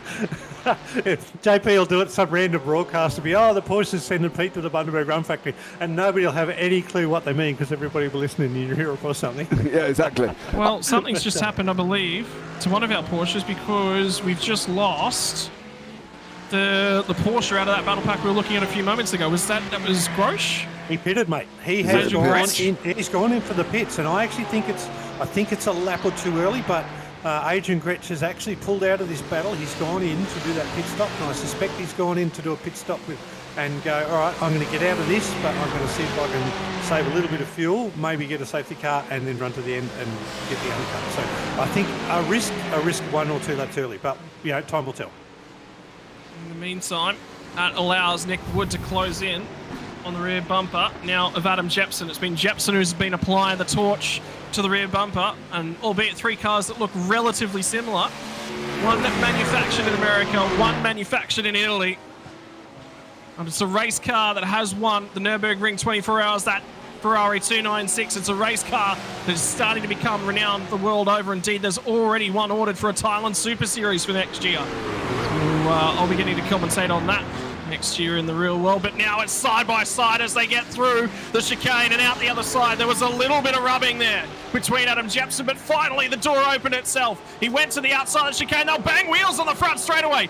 Keane thought he was further to the left-hand side. Now will be 3 wide on the run down to turn number 1. This could decide it. Wood to the outside. Gets the nose ahead. And Nick Wood's been helped around in turn 1. They'll straighten him back out. They'll all survive out the other side. But now there's a little bit of rubbing and banging between Jepson and Matt Keane some more. Now Keane is back at the head of this thing, and that's exactly what he was looking for. Oh, dearie me. The 3 wide turn 1. Ford sandwich with a Ferrari in the middle, and it was the problem for Jepson is he knew desperately he had to make that. He knew desperately he was giving his, as Eminem said, one shot, one opportunity. Was he going to take it? He had to try. I don't know if he was expecting Wood to come alongside him though, because Wood got an absolute barnstorming run coming out of Casio there and did a great job. But for Jepson, that was desperation. That was I need to go, and he didn't. Now he's got to make a decision. Do I need to go with this anymore, or do I need to get out and go into the pits? Because Wood's still coming, Dawson's still coming as well. It ain't over there for Jepson, but that was a desperation move there, Scotty, and what he had to make. Too. And just trying to catch who it is. It's John O'Kiley again, unfortunately. Yeah, and it's coming up the pit stop sign, but see, Adam Jepson, had a little bit of netco contact with Matty Keane out of that last corner onto that straight, which slowed both of the cars down. That's what brought Nick Wood up into it for that challenge. But unfortunately, Nick was stuck on the outside, and all he could do was sort of run a little bit off track and then just slot back in. Well, the Wolves try and settle it down now as again Jeps has gone to the outside. Is he a fraction deep into the chicane? They all get out the other side. Is it going to kick off yet again? And he's looking for the draft, and now here comes Nick Wood again, who's got a huge run off the chicane. There are 3 wide. Are they going to be 3 wide? You bet your life they are on the run down to the front straight away. This time, though, Nick Wood goes from being on the outside of a 3-way battle to the inside, and Jepson's going to carry it on around the outside. And now, down into turn number 1, job is still not done here. He gets it out the other side, and for Nick Wood, he finally gets the job done, JP, and all of a sudden, the 38 car looks a lot more walking wounded with Nick Wood behind him. Oh, it definitely does. I think Keeney's going to let it's already over and done with. Yeah, Keeney made a mistake. He made a mistake. He tried to get on the power far too early, and that Ford did glitch around. Unfortunately for Keane, he's now going to put Jepson on the inside as they come up through Dunlop here as well. Now Keane's got to hold it. He's got to settle down now, because whatever he's done with that Ford, he's cooked it over the last half a lap. Contact going into Degner 1, dipping it into the Degner 2, and now Jepson's tucked up behind him. Keane's going to go on the defense. He's going to hug that right-hand line, move over at the last minute, leave that, give him something to think about. He parks it in the middle of the circuit. He did it that time coming up through the hairpin. Now he's got to try and get that Ford settled back down again and do what he did. He's got the gap again. He can't go and open up that Ford as early as what he tried on that last lap, because he lost a lot of time. Get back on it. You held Wood, you held Jepson, and you held Dawson long enough. There's nothing saying you can't do it again, but he's got to drive that Ford right there, Scotty, otherwise he's going to be in trouble. Oh, one of the key factors is just Jepson's now just gone, I've got to send it everywhere. Yeah. Because we saw what worked for Nick Wood straight away. It was get underneath him in a section. I think he's got to have a go. Exactly the same spot that Nick Wood had a go. It was actually set yourself up through that first sector and have a go through the S's. Well, he's right there. He's underneath that rear wing. He's deep into the chicane. And for Jepson, he's finally got it up far enough. And now Keane might lose 2 spots because Dawson's alongside. Dawson gets the nose head. Dawson gets a wiggle on. Keane to the lane. Yeah. My word, what an enthralling 5 minutes. And here comes the pit lane strategy to buy in at JP. Yeah, he had nothing. Keane had nothing as a response there. He couldn't even try and defend anything on that one. He had to go into the pits and get that done. That was the most vital thing for Keane. He's now got to get in, get out, and come back and see how far up he can go. But he's got to try and clear Dawson, Jepson, and Wood. That's going to be the most important thing. If he can do that, great. But I think he's going to try and struggle to clear Wood here. He held up Jepson enough. He might have given himself an opportunity, but he was very slow going into the pits. He wasn't decisive going down into Casio. We saw Jepson come alongside him. He wasn't decisive enough, and I think that's where, if he's going to lose these laps out, Sky, he's going to do it on that one alone, because he lost 2-3 attempts just trying to get into the pit lane, and that's the danger of doing what he did there. So we'll see how he comes out. I think it's going to be tough once these guys are pitted. Oh my word, Ronald Long, by the way, is on his he's on his side down at the exit of turn 1 and turn 2. And that is another car that is just about done for the day. And this will be the story for Ronald Long on the run down to turn number 1. I'm going to assume that this is a Porsche probably clambering over a curb. Oh, yep. no, that was... Swapped ends and gripped up. Yes. And unfortunately for Ronald Long, he's possibly done the same thing for the last 34 laps there, but the Porsche decided enough's enough. So, more importantly for Latella, he has got Dean Hunt settling in here as well. Hunt is literally 3 places back. It might be a good time to get an update of kind of where we're at on the scores, if we can, with our man on the doors, Mr. Baxter, and ask him how we're getting on here with the scores. Pete, where are we at in conjunction with Latella and Hunt? Oh, I think Alfonso's still got Dean Hunt covered. Remember, Dean Hunt needs to be 7 places in front of Alfonso, and that's only if he wins, so it needs to be a bigger gap if he's further down the order. So Alfonso, I think, well and truly has Dean covered. He doesn't need to beat him, he just needs to finish around about the same spot. And in terms of the championship, I think Nick Wood's got everybody covered too. I think Owen's got Ben covered for second, so I think we're fairly well settled, unless something really dramatic happens. And the only thing I can see really dramatic that might change it is if Owen Coleman has an absolute shocker and gets a DNF, which might give Ben Jeffrey a chance to jump into second in the championship. Talk to us a little bit now about the pit lane strategy, because up until now, the pit lane transit times end to end have been about 50 seconds or so, just under a fraction under 50 seconds. And for my mind, I've currently got Daniel Magri at 36.7 seconds back from the lead.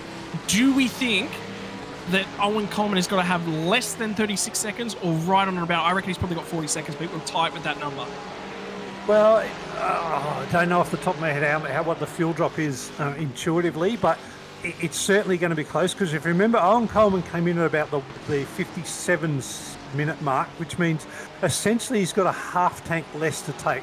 The tanks fill up over about sort of 50 seconds, so it's a 25-second difference. So I think we're plus or minus 5 seconds there. I think it's probably in the favour of Owen at the moment, given that he did go so long. But I think the downside for Owen is he might have been expecting another safety car to make the most of that advantage. But if he's got clean track now, as we've seen, and Nick Wood's now got clean track, getting through that fight, those guys can really now push on with that clean track and make the most of their speed, and therefore the shorter second pit stop they'll take more advantage of. All right, so just done some quick math based upon a 3 litre per second fill time is about 21 seconds. That's for the Porsche. The other cars will take a fraction more than that. We're probably talking half a second. And that's from bone dry to full. So it's in and around that sort of a marker. And the other factor to take into this one is, well, do they want tyres? Do they want left sides around here? Might be worth a gamble to take half the car with the tyres. It'll be a big, big gamble. For the moment, though, Dean Hunt is starting to make ground on Hugo Sutherland and Cam Edwards ahead of him. Alfonso Latella just got the job done a couple laps ago on Cam Edwards and moves himself up to 6th place overall. But we are now in an unofficial, if you will, we're in a pit cycle affected leaderboard at the moment, ladies and gentlemen. JP, I get the feeling Daniel Magri is going to be a lot further up at the pointy end of this one when this resolves itself. I do completely agree with you. Lap at 32, he pitted 5 laps ago. We've got to give it at least 10, 15 minutes for everybody to cycle out. There's people, as we know, a little bit wonky. There's people where they shouldn't be. There's people a little bit all over the place. So let's see how this one goes. What's going to happen with Provenzali and Trent Allen as they're coming into Spoon. Here, Allen in the defense in that Ferrari. Provenzali in the BMW. He's trying to get through as well.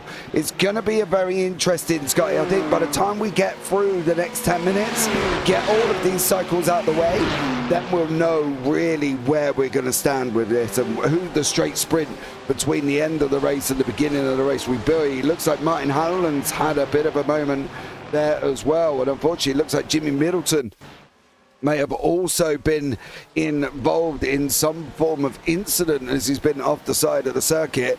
Howland coming into the hairpin there. Is he just going to...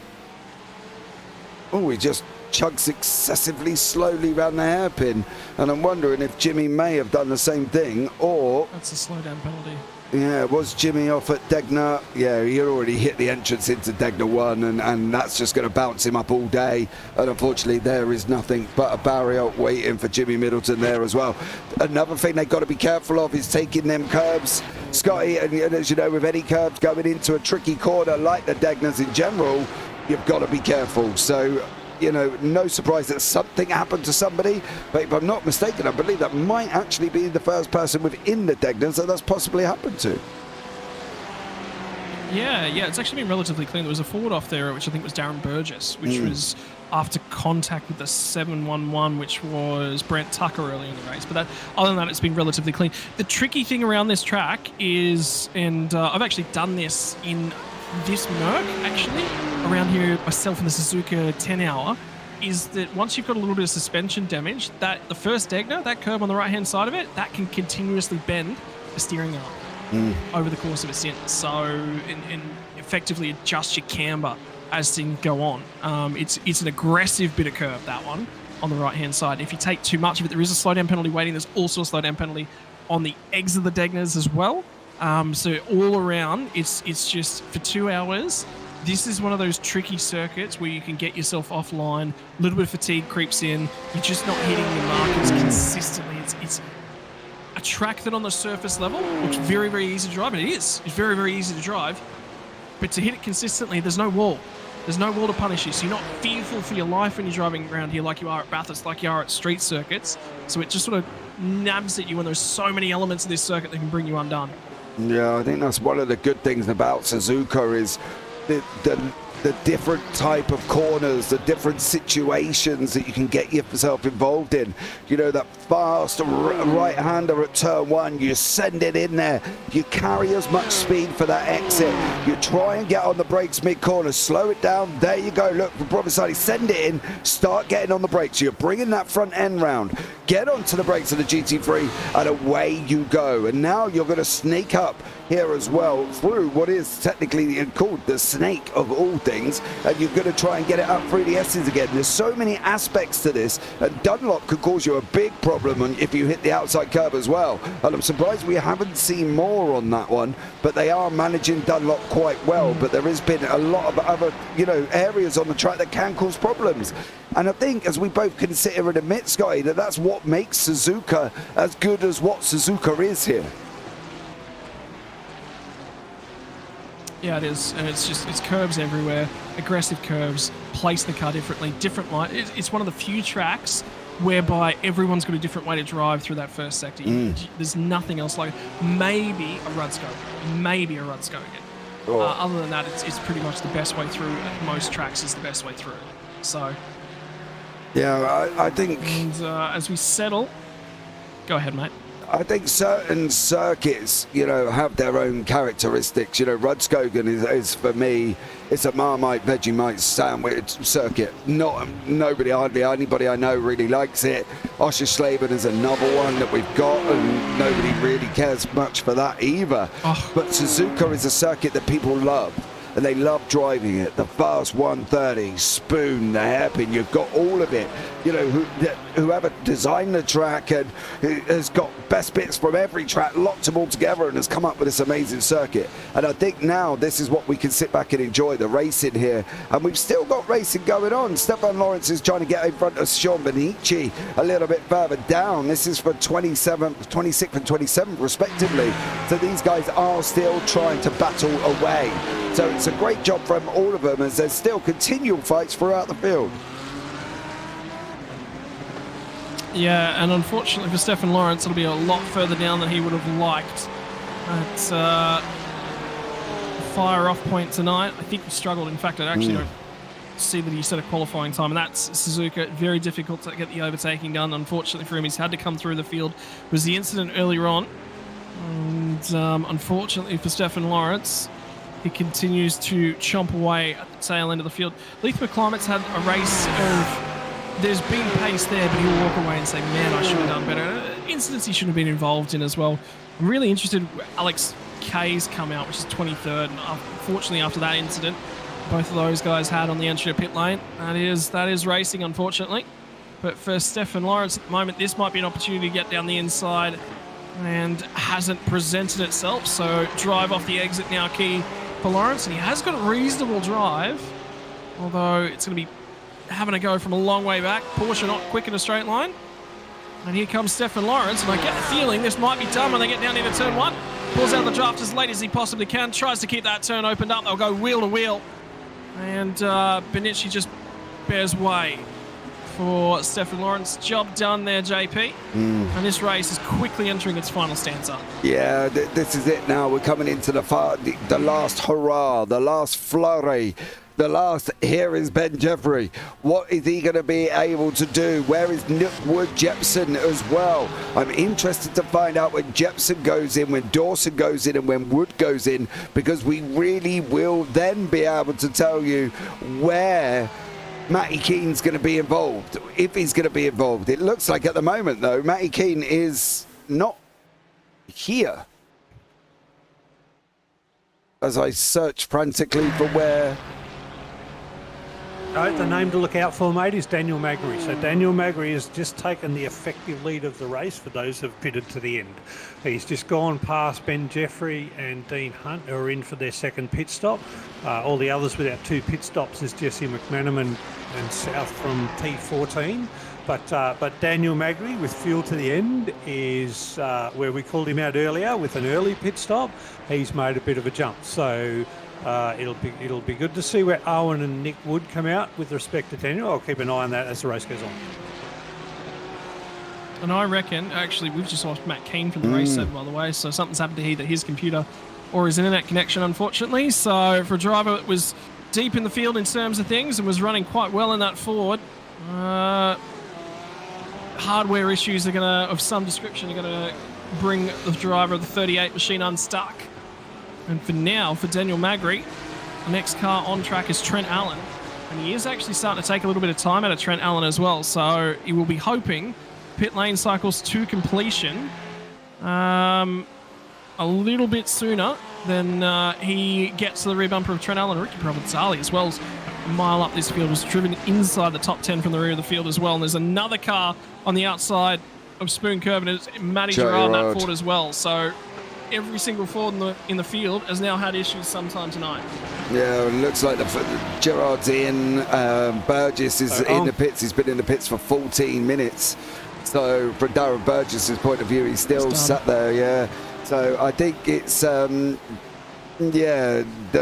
don't want to curse this gentleman who's just taken the lead of the race, but hasn't been a good night for Ford so far. So Coleman and Jepson have just hit the pits, as well as Alfonso Latella. Dan Magri is on the main straight, and he'll get around them while they're in the pits. So Dan Magri is the guy who's going to be out in front. Oh, it is very, very tight.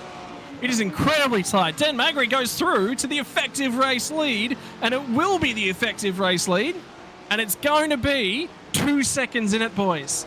That car in the background is Owen Coleman. And I said it before, I think Dan Magri has got this bull by the horns. He may have some fuel to save, but I think he's okay. I think he's good. Yeah, 27 minutes he should be. Well, he last pitted on lap 32, which was 9 laps after all of the other leaders pitted. They all pitted on lap 23. So Dan did his last pit stop. He did it quite early, and I think he did it right around about that sort of 45-minute mark. I do think he's got fuel to save, so whether that cost him lap time or not, that's, time will tell in that. How close to the bone he's going to really grind it. But look, he's put himself in the position for a really good finish with the strategy that he's executed so far tonight. Well, for Dan, he's now going to drive the wheels off this thing and hope and pray that he's got the pace that he needs and that fuel does not become a bigger question mark, because for right now he's got control. For Nick Wood, how deep does he go into this race before he finally comes to pit lane for his final stop? There is 26 minutes. We are under 26 minutes to go in the season, and time is rapidly running out for our guys. I think Nick Wood is going to be in the lane this time by, which is going to leave only a couple cars out. It'll be I believe Latella is still circulating at the moment. Latella's come to the lane.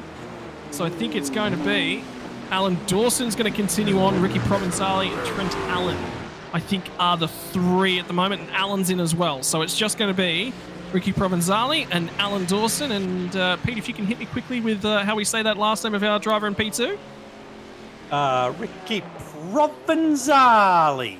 He's been waiting all season to say that one, JP. I think he has, mate, to be fair. He's well practiced, isn't he? Let's be honest about it.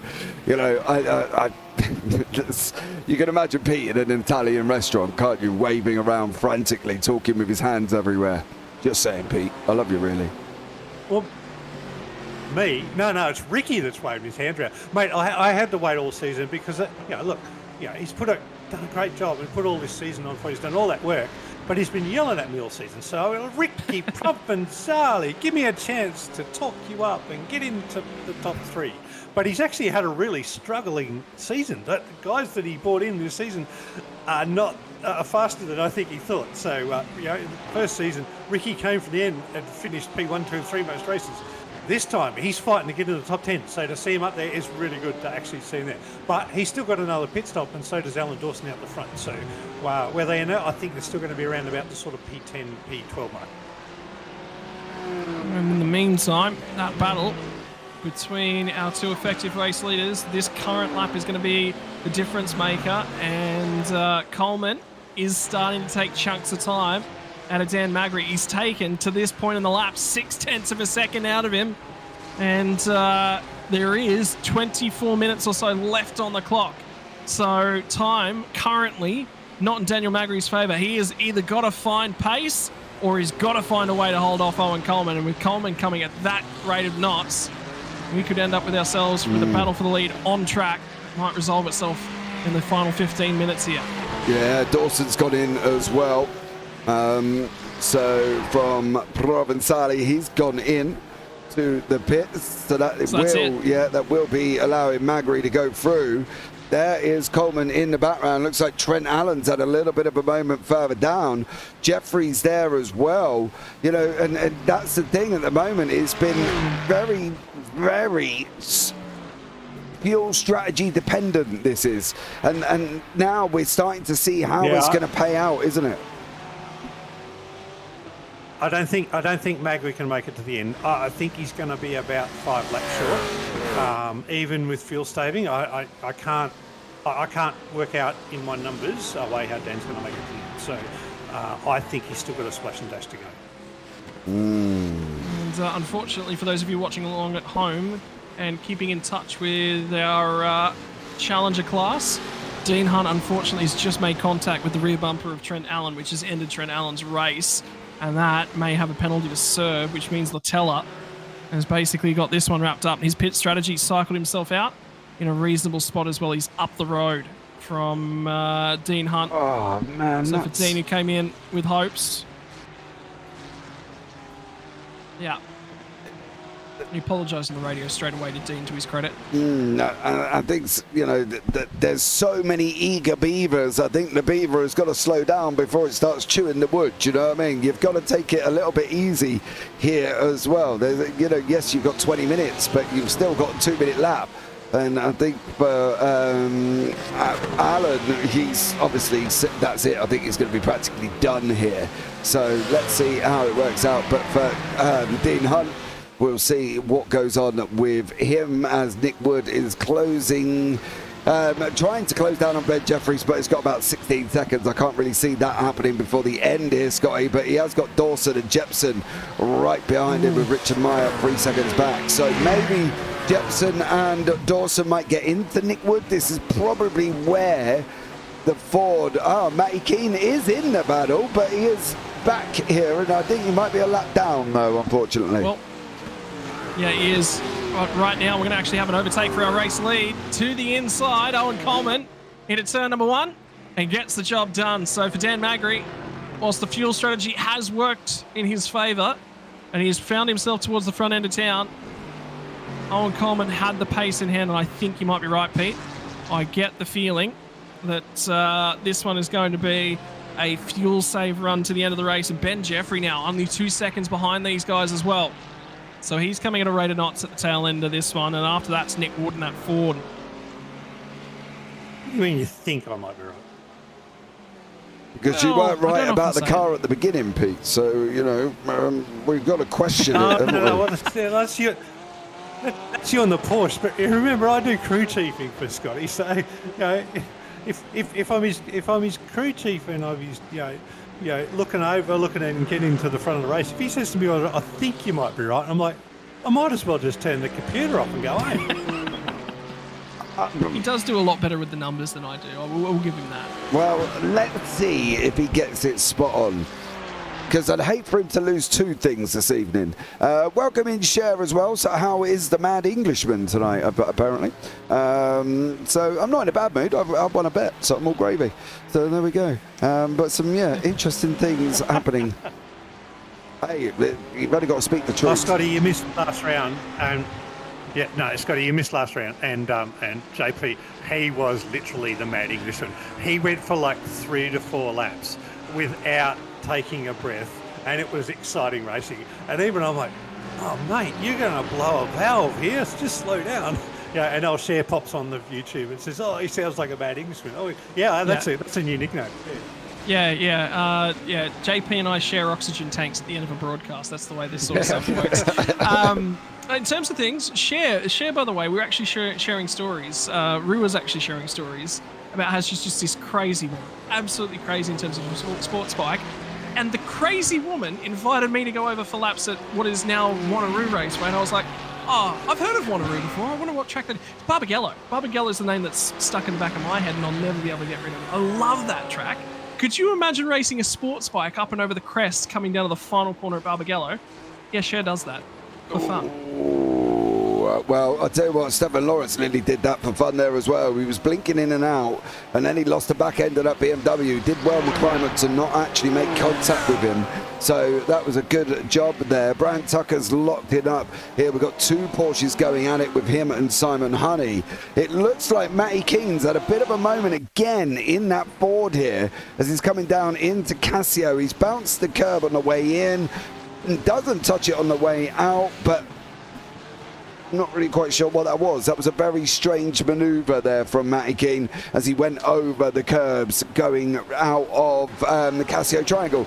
So yeah, some little bit of action still slightly developing down in the Challenger class here as well. Matt Norris, Brandon McLaughlin and Cam Edwards, they're fighting it out. As you can see, Greg is also trying to come back through the field here as well, going down into turn 1. So there's still a little bit of battles here, Scotty, but not much really developing at the front. As is generally the case in endurance racing, it's probably 4th, 5th, 6th is probably the best of the lot of them, which is Nick Wood, Alan Dawson and Adam Jepson. Got to say it in a reasonable order, lads. And I'm really impressed actually by Adam Jepson to set that fastest lap of the race. That's obviously conditions are going to be right. I think he got handed probably the best tow of anyone to set that at the tail end of a stint, and it's ended up popping out the right way, but for him, great night at the office. You'll take that. Anybody who has survived this 2 hours at Suzuka will probably take it as well, because it was more important for most of the people to try and make sure they got to the end, and they did get to the end. Well, unfortunately for that's Gretsch going through on Norris. So Norris is now behind Gretsch, but then again, that's a Pro-Am or Challenger or Elite fight that he probably didn't really need to get involved with. Is he going to do the same for Brandon O'Loughlin? Well, that's a different story, as they're both in the same class.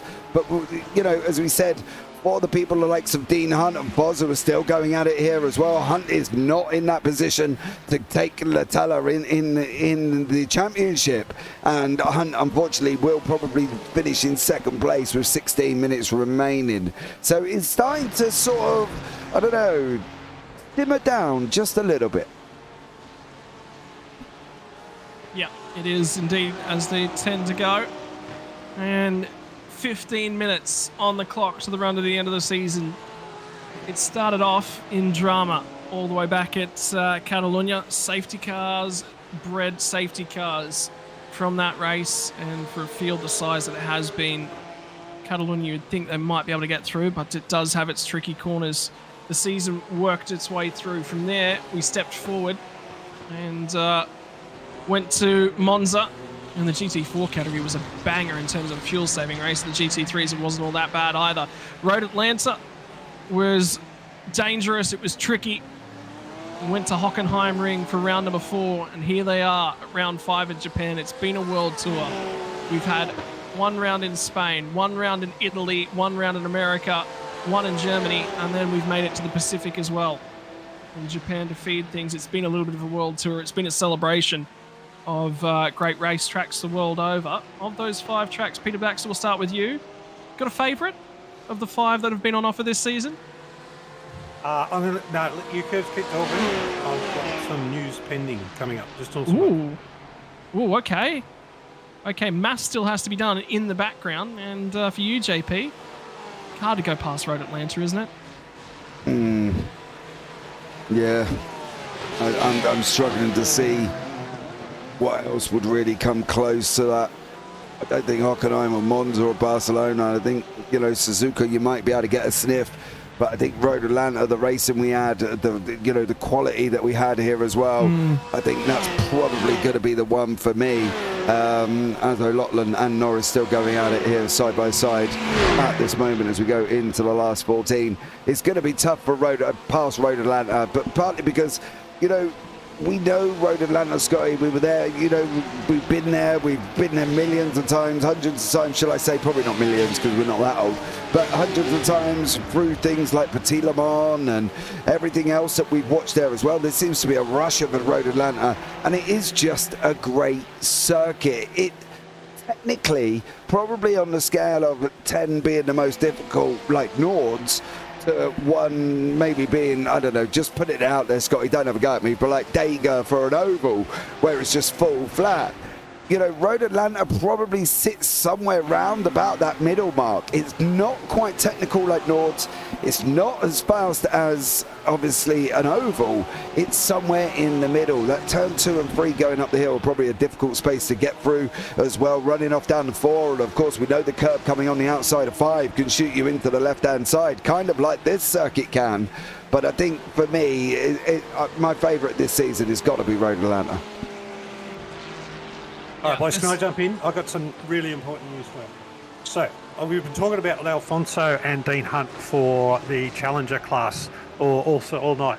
What I've been referring to, I was referring to the overall GT3 points. And in those points, it actually has Alfonso a hell of a way in front of Dean Hunt. But when I've gone now to just the Challenger points class and I had a look, Dean Hunt actually has led Alfonso into the race. And on the current positions that they are now, Dean Hunt has the championship in the Challenger class by 1 point. Oh. But he's got a 15-second post-race penalty coming his way. That's going to drop him down below. So right now where he stands with P12, he has a 1 point lead in the championship. So he needs to deal with that 15-second championship. It's also going to be to another car in class, which is Fozzie, and Fozzie's right behind him.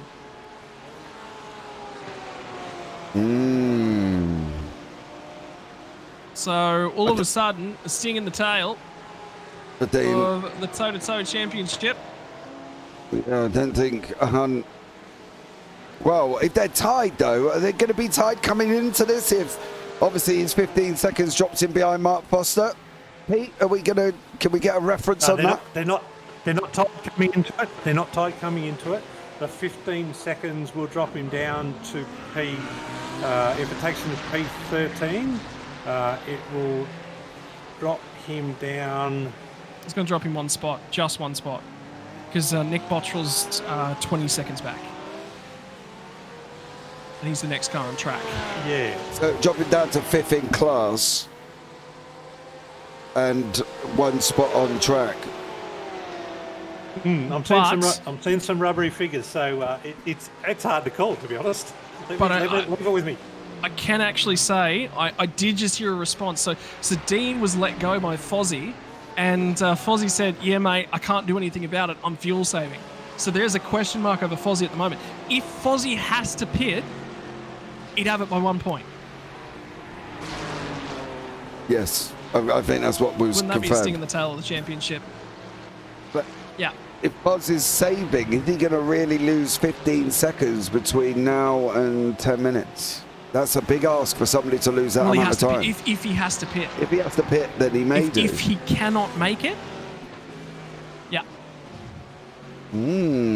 But effectively, we've got 5 laps left to go, so you'd be looking at losing 3 seconds a lap.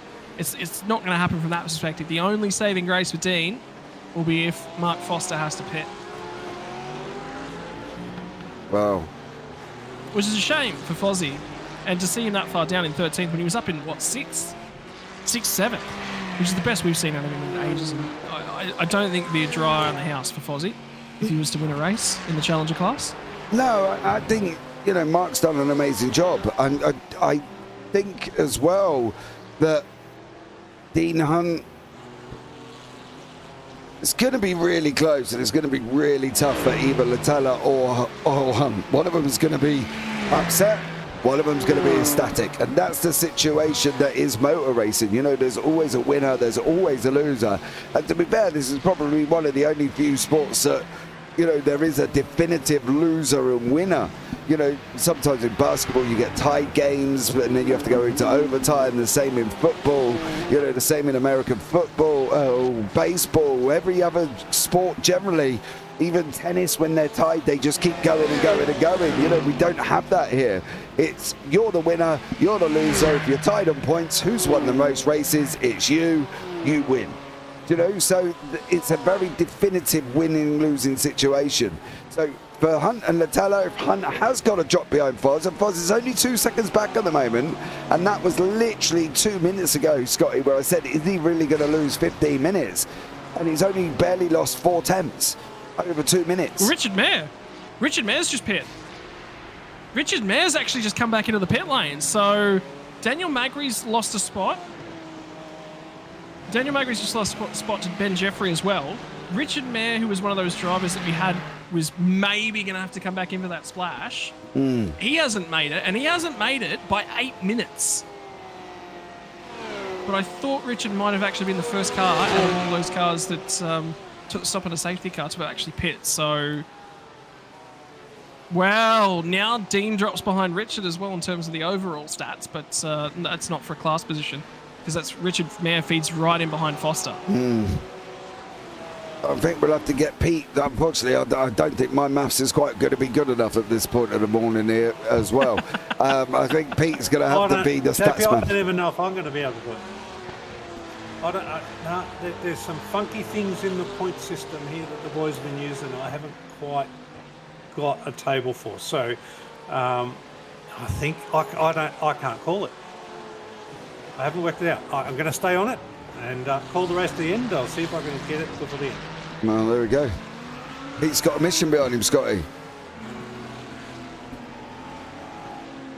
Scott? Yeah, so I think what Pete's referring to is that they do 2 points tables. They do an overall and they do a class points table, just to sort of have a bit of comparison, which is important as well, particularly when you've got drivers that you're not 100% sure where they should be moving up or when they should be moving down. So they use that as a post-season sort of review of, does a driver deserve to be, you know, perhaps in the higher class. And for Dean Hunt and Alfonso Latella, they're inside the top 10 in terms of overall point standings as well. So there would be a case there that both of those drivers might move up. The other one that might move up as well is Jesse McMenamin, who's in 17th out of 57, by the way. Actually, it's more than that. 61 drivers. Magri's in. Yeah, Magri's gone in. He's just about to come out. Oh, no. Yeah, Magri had to go in. He's now sitting in 6th, just in front of Provençali. So Magri did have to go in the end and went in and come back out.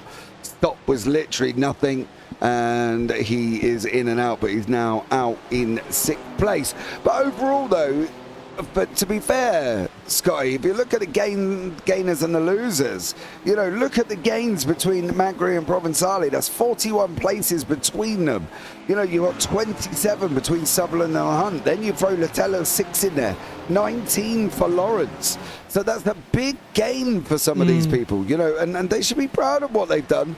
However, one man that probably isn't going to be too over the moon at the moment is Alex Kay, as he's coming into Casio here as well. Did he just go in far too hot? Bounces the curb. Lambo says no more. And unfortunately for Alex Kay, it's a little bit off the diver. Gerard's had another moment there as well. I won't show that one because poor old Matty Gerard will be able to have his own highlights reel, unfortunately. He's had a bit of a rough race here. He's a lovely guy too, Matty Gerard. Yeah, that's the thing, and I don't want to impound the fractures anymore, do you know what I mean? Because obviously he's had a bit of a rough one, but, you know, it's going to be interesting. Can Magri stay ahead of Provençali? Well, Provençali's there. He's trying to get onto the back of him. He's about half 10th back as we go into the last 4.5 minutes, which will probably give us about another 3 laps. So boys, all I can tell you was Dean Hunt was, with drop rounds included, 36 points ahead of Latella coming into the race. So if he stays only at 2 positions behind him, I'm going to say my feel for what I can try and work out is I think Dean's got it, but there's a factor in the points, and I don't know whether it's an incident point factor or a penalty factor that gets applied post-round in the points that I can't see in the point structure. So this is close.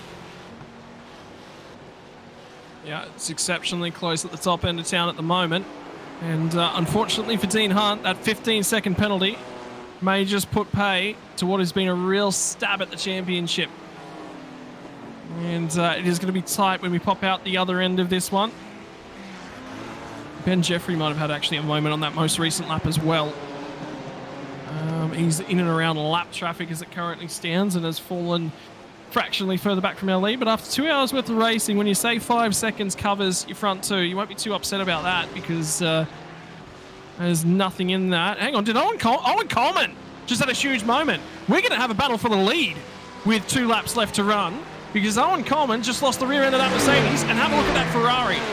Not the car that's immediately in behind him, that's Brent Tucker, who is a lap down at this point in time, but the car behind that is now Ben Jeffrey, and there are going to be some scorched tyres on this Mercedes. Has he pushed the Merc too far? And JP, I'm hoping you've got a replay for me to tell the story. I would love to be able to show you that replay, but I've got nothing coming up for young Owen Coleman here, and unless we kind of pick up something just before that incident. You can see the 2 cars in the background. It was a curve at Spoon. Yeah, we might have to see if we can find it there as well for Owen Coleman, but it's yeah, if he's had a moment out of Spoon, he's obviously got a little bit sideways and spun it up there, Scotty, and got a little bit loose. So I think we can probably safely say that he's recovered. He's out on track, but he has got now Jeffrey closing right behind him as we go into the last 2 minutes. Yeah, and I think we're going to have 2 laps left to decide this one. And all of a sudden, Ben Jeffrey's looking racy. So who's got tyres at the back end of their stint? Have a look at the different line from the 2 drivers as well. And for Ben Jeffrey, this will be the first time in a while he might be suffering a little bit of dirty air. If he's going to get him, he'll have to get close at the tail end of this lap and just apply that pressure. The run to the start-finish line is short enough that if you lead out of the last corner and you've got reasonable drive, it is unlikely you'll get it done to the line. So he's got to apply pressure through 1 on this next time by. He gets close at the hairpin. There is starting to run out of time for Owen Coleman. He won't win the championship, but what does he have to say about the season? For Nick Wood, he's got it locked up. And provided that Ford doesn't find a way off the road in the next lap and a half, will be Season 2 champion. But for now, the championship's heading in a different direction because Skulls is not in a... Skulls was our Season 1 champion. And Owen Coleman, it's now a long run home on ailing tyres on a car that's just lost it. Do you start hearing things? Do you start feeling things? The second last time through 130R, and Ben Jeffrey's probably a fraction too far back. Now he'll close down. Coleman's quicker in a straight line. The final second to last time through the Casio triangle, not on the start-finish straight. Barry's going to have the white flag in hand, ladies and gents. There will be 1 more lap left in this season. And the run down to turn number 1, JP, I think he's too far back. Yeah, I think he is. He's not going to make it this time for Jeffrey. He's got to try down through... up through 130R and down coming into Casio. That's probably going to be about it. Coleman now looks like he's got the bit between the teeth. Coming up through the S's now. Coming in through what will be Dunlop very, very shortly. Then going through the Degners. Coleman's going to have half a lap then to literally wrap this one up. He's got the hairpin. He's got to make it through. If he makes it through that hairpin, I think he might be all right if he can get out the other side without any issues. And the run now to the Degners. The curb on the inside. 1 more mistake that potentially comes. The last time by, this is where he was closest. On the exit out here. A little wiggle from the 296 Ferrari. And time is running out. If he's going to get it done, it was probably the hairpin. He's now out of time at the hairpin. The final lap of season 2023 for Premier Endurance League. It's been a long one. It's been an arduous one. And we're running out of time. And Owen Coleman might finally get that win to crown the championship off. It won't be a win in the season, but it will be a win in the last race of the season. He's deep. He's deep in a spoon. He runs over the curb. All of a sudden, Ben Jeffries is right there. Has Ben Jeffrey got the horses that he needs to get off here? This is it. There's going to be 3 more corners left to run. One of them's 130R. You can't get alongside there. You'd be suicidal to do so. Does Coleman cover it? He's got to cover the inside when they get down here. For Ben Jeffrey, you have a crack. It's 11 seconds back to their nearest competitor. He's got to run. He covers it to the inside as Owen Coleman. To the outside now for Ben Jeffrey. Tries to switch back. Covers it nicely as Coleman. And it'll be the run out. It's too short, the run to the flag. Owen Coleman wins from Suzuka, from Ben Jeffrey, who's going to come home just in behind him. And job done for Owen Coleman, albeit there was a bit of a scare there to finish. Yeah, there was. But did you notice what he did here as we go with Latella, who's got Hugo Sutherland there behind him a bit further back? Was that Provençali going all over Magri? Literally, Provençali was giving Magri, well, the hurry up almost there. And as you say, the run down to that line is very short here. Whether or not Provençali is going to be able to keep on the gas round the outside. There's the line in front. Is Provençali going to lose it to Magri? Oh, to Latella nearly, but Latella did manage to hold on there as well. So some great action going on right the way down to the line. But as you say, that run down to the line is very, very short here, and does make it quite tough for them to actually achieve anything like we have seen, which, for me, that's one of the other confusing bits about certain circuits, Scotty. You know, the start line's down here, but the finishing line's right up there, you know. Put them across the same place, make it a little bit easier for us. And it's all being decided now, but for the last few drivers that'll make their way down through, we're looking deep in the field now at Adam Holland, who was inside the top 5 at one point. There was a little bit of a cheer in YouTube chat when that one was noticed as well. We'll run to the flags, finish in 19th spot. It's always about celebrating the end of the season, and for the guys in behind him with Braden O'Loughlin, who led one of the first rounds that we ever had out of this series at Imola, until later on the piece his Audi got away from him. And they continued to cross the line. Matt Norris will be the next one home as well, and I think Alex Kay will be the last driver on the lead lap, and then we're done. We are. All finished, Scotty, and I think you can safely say it's been a fun season, hasn't it? You know, we've seen some great racing, we've seen some amazing overtakes, we've seen some spectacular incidents, we've seen an Englishman actually winning a bet, which is always good. So, yeah, there's been a lot going on. Yeah, a bet that's not cricket related, because if that was the case, he'd never be winning. In terms of things, this is how they'd finished across the start-finish line at the end of the race by 0.4 of a second. It was Owen Coleman from Ben Jeffrey, and a stout race to the line. And in terms of things overall, Nick Wood will be somewhat displeased with third place in that Ford. Yeah, I think he could have had a lot more there as well. Not quite sure where the standards have all of a sudden miraculously disappeared to. There you go. Try that one. As you know, he will be, but he probably did what he needed to do to get it done. That was the different situation there, Scotty. Sorry, halfway missed that one, JP. I was just listening to the race controls actually going through and just celebrating with everyone at the moment. So the run down on screen was Coleman from Jeffrey from Wood. Dawson and Jepson came deep in the pack. Apparently, Lord Adam Jepson is what we should be referring to him as. Daniel Magri's fuel strategy did not play out the way he would have wished, but he was deep in the pack, so why not have a crack? Alfonso Latella, the first of the Challenger drivers home from Hugo Sutherland, Richard Mayer, Mark Foster, and then Dean Hunt.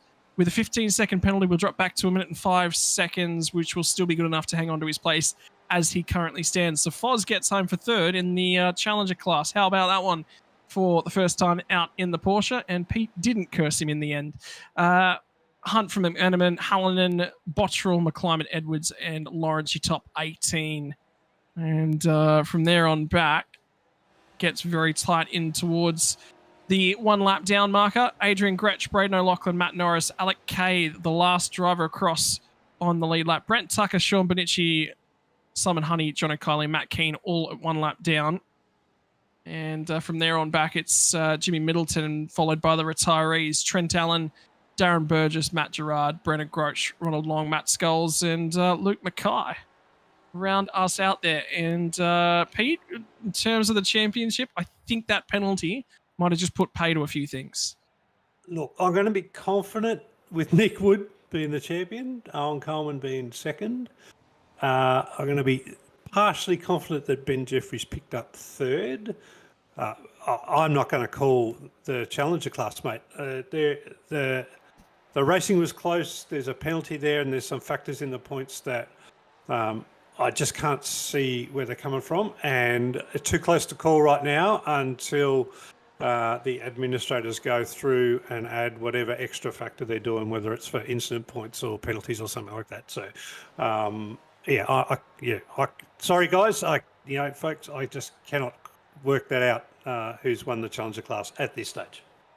So we'll say incredibly tight in terms of the overall results, and in terms of things at the moment, I get the feeling we'll probably be visited in just the next few moments by the championship drivers, because it was a phenomenal drive from Nick Wood. We got an opportunity to talk about that forward, and they said tyres was going to be the difficult factor. It was getting the heat in the tyres, I think, for Nick Wood that was the problem here tonight, and then that car just got away from him in the end. JP, I had a look at a race at Suzuka at the tail end of the calendar, and I looked at it and I went, gee, I just don't know how much overtaking was going to happen. But they put on a show out there tonight.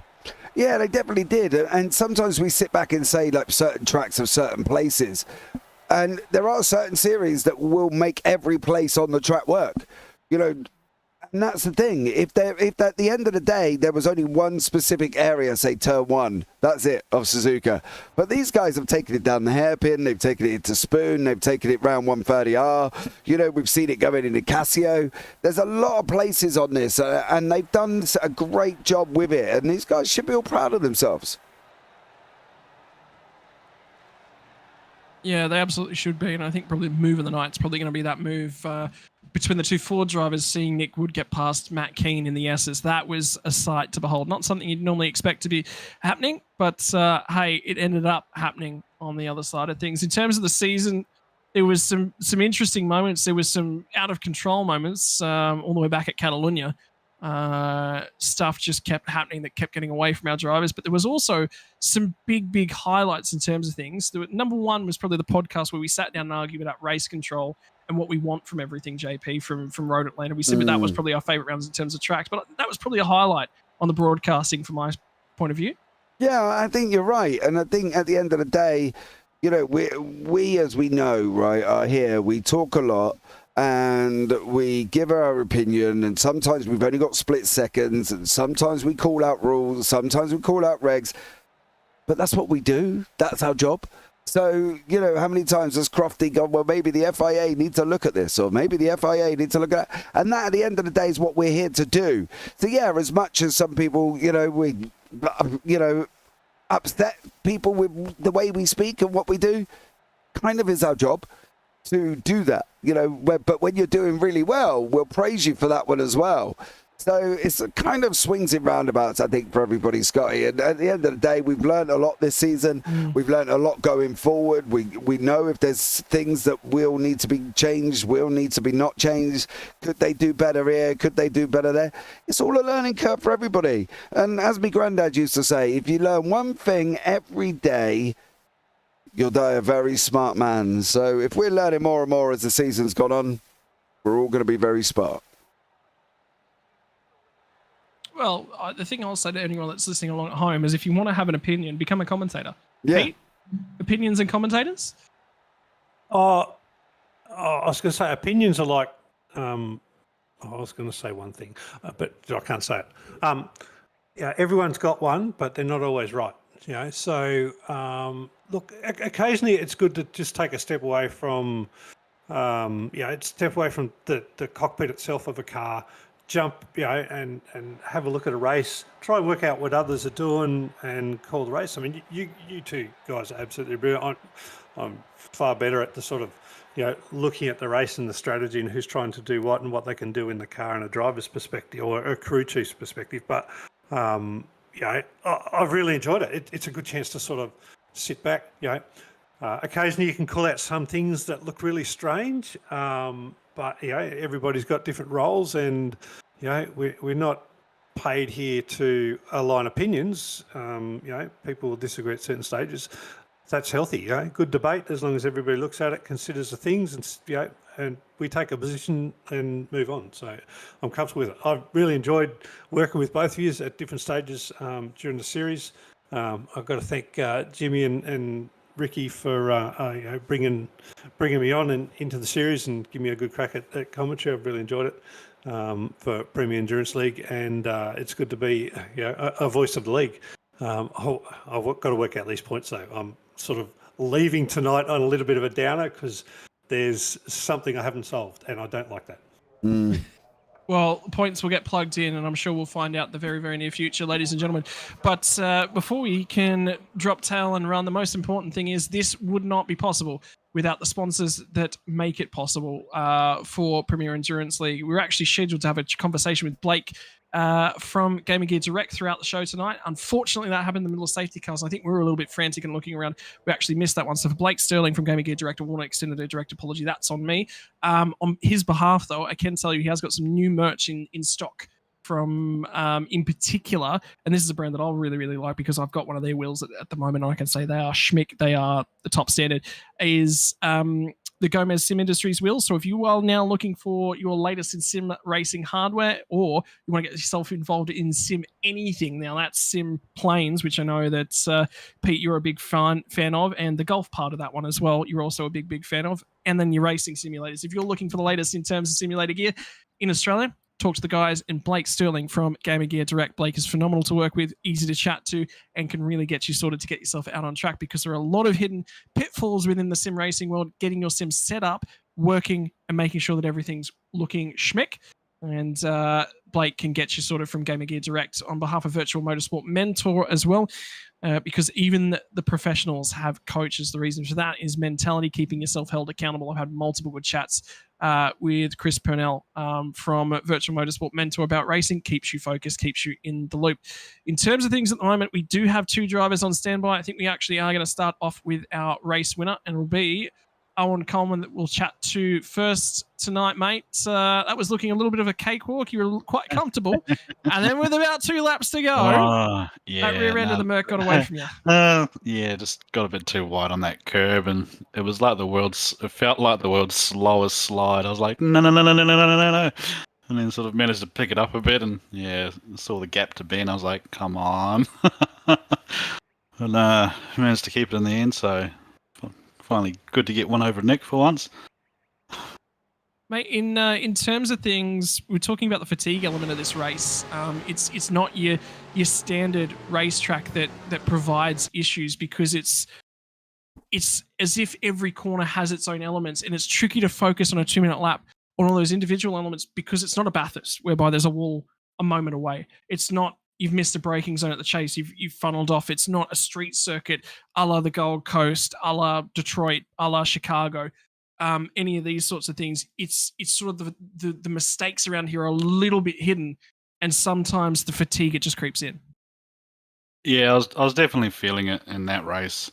Just sort of, I was having a bit of trouble just with the front, just not quite getting enough turning, and it started to drift a little bit wide on a few of the corners. So, no, overall, I think my first and second stint were probably my strongest. I was sort of struggling a bit at the end there.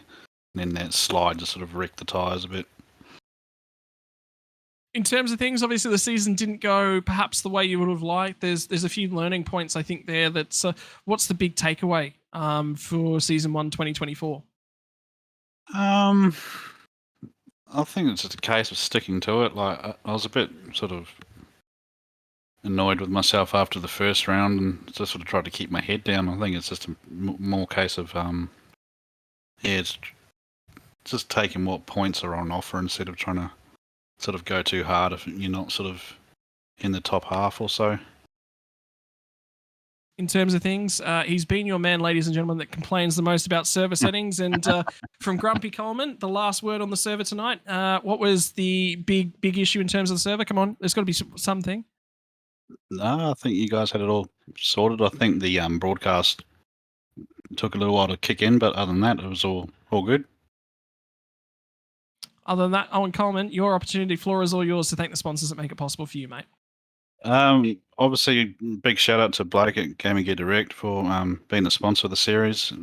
Yeah, don't think it would be quite possible without him. Obviously, Virtual Motorsport Mentor, Sim Racing Community, Sim Racing in Focus, all you guys in the broadcasting booth, Leith, Race Control, and just, yeah, Jimmy, Rick, everyone behind the scenes for putting on an awesome season. Been good.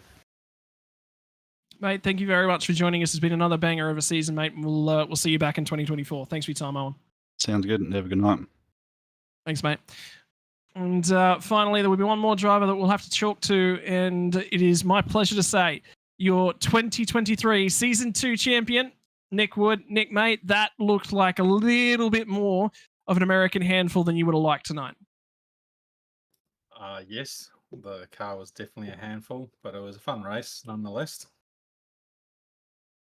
Normally the Ford is seen for its negative attributes. It's obviously incredibly quick in terms of straight line capability, but talk to us, you can't drive the car the same way that you can a lot of the other newer GT3 cars. What were some of the sort of step backs or what were the takeaways that you had to change your driving style to make it work around here? I think just had to be a bit more patient on throttle. It has pretty good brakes, so you can go into the corner pretty well, but being patient on throttle to stop the rear wheel spinning, and yeah, that really helps, I think. In terms of the racing here tonight, we mentioned it just before that final restart. Restart on 11th, there was a lot of work to do at that point in the race. What sort of that next couple of laps, was there a lot of nerves, a lot of overtaking to do? What was the patience level like? Because I don't think any of those overtakes were easy at any point in time tonight. They sure weren't. It was a lot of hard work. But you just have to be a bit patient, and you have to try and make a gap. So you have to force them into a move, take them off the line, and yeah, that generally gives an opening. In terms of things, Season 2 2023 champion, got a bit of a ring to it. You were quickest in qualifying. I was just about to say to these guys, oh, my $50 is in a little bit of trouble here tonight. It just didn't go your way. No, but I think it would have been a good battle up the front if I'd stayed up a bit closer to Owen and Ben, and yeah, I think they probably had pace over me though. Mate, in terms of things, you now get to come back next season. Will the number 1 be plastered on your car for the next season? I'll have to wait and see. I'm hoping to be back next season, but I've got a move on the cards, and I don't know whether I'm going to be able to make it. And I don't know whether I'll wear the number 1. I like my 308. Mate, best of luck for next season. Best of luck with the move as well. And finally, the opportunity is yours, mate, to thank everyone that you'd like to. Yeah, definitely Jimmy and Rick for organising the Premier Endurance League, and the league sponsors, Gaming Gear Direct and John Scott Motors. You guys, Jimmy, Pete, Scotty, excellent broadcast. I want to thank the guys at Twitchy Foot Racing and our sponsors, Digital Race Engineer and Player One Sim Gear. You can check out Digital Race Engineer by going to getdre.app /Twitchy. And just to all the competitors, it's really fun racing with everyone, and it's good, clean, hard fun most of the time. Mate, thank you very much for your time, and congratulations on the championship, brother. Yeah, thank you very much. Ladies and gents, that is going to be about all we have to take away there. Nick, he's just a gracious winner, isn't he? It was difficult, took me to the last, made me drive clean. It was a lot of thankfulness for the competition, the competitors around him there, JP. Yeah, I think that's the thing. He could have come in and oh, I'm the greatest, I'm the best, I'm this, I'm that, wow, I'm over the moon, yeah, well done, you know, all arrogance. And it's just not like that. It was like, yeah, thank you very much, you know, I've, you know, done this, and cheers to everyone. And that's what makes a champion at the end of the day. You don't need to be this arrogant, I deserve my place on the racetrack, when you can just be Nick Wood. In terms of things, Pete, I just got a message from Dean saying, I think I've got it by 4 points. You're obviously scrapping away at things, but for Dean, I mean, he runs his own league. He's just moved into race controlling at the moment. I mean, the guy puts a lot of work in for those around him. You know, what can you say about the guy? Oh, look, you know, great fight tonight. It was a close going in. He had to battle with Alfonso the whole way. I hope he's got it, because he essentially went in with that lead. No offense to Alfonso, he's driven well, but I'll tell you what, both Alfonso and Dean are standouts amongst the challenger class, because in the overall standings, they're both in the top 10 of the challenger class. So regardless of how that falls out, because 4 points, I don't know. Like I said, there's a funny factor in the points system that I don't have the points per race and the adjustments that the admin have been making. And so for me, too close to call to make it definitive. If it's the case, good luck to Dean. But we'll try and work that out and make that a little bit cleaner for next series. Ladies and gentlemen, that is all we have time for here tonight. If you've enjoyed everything from Premier Endurance Racing League, don't forget to jump on over and give JP Broadcasting a follow over on YouTube. The link down below if you want to get more broadcasting for your sim racing endeavors. From all of us in here at the Premier Endurance League booth, it's been an absolute pleasure to bring you the broadcast right the way through the season, but more will be coming your way in terms of racing in 2024. Watch this space. If you want to get involved, don't forget to jump along to their Facebook group, always posting in there about things that are going on, as well as constant practice sessions that are generally ongoing. It's always discussion about what next season we'll have. Ladies and gentlemen, it's been my pleasure to be broadcasting the Suzuka 2 Hours. It's been my pleasure to be broadcasting right the way through to 2023, onwards to 2024, and we'll see you then.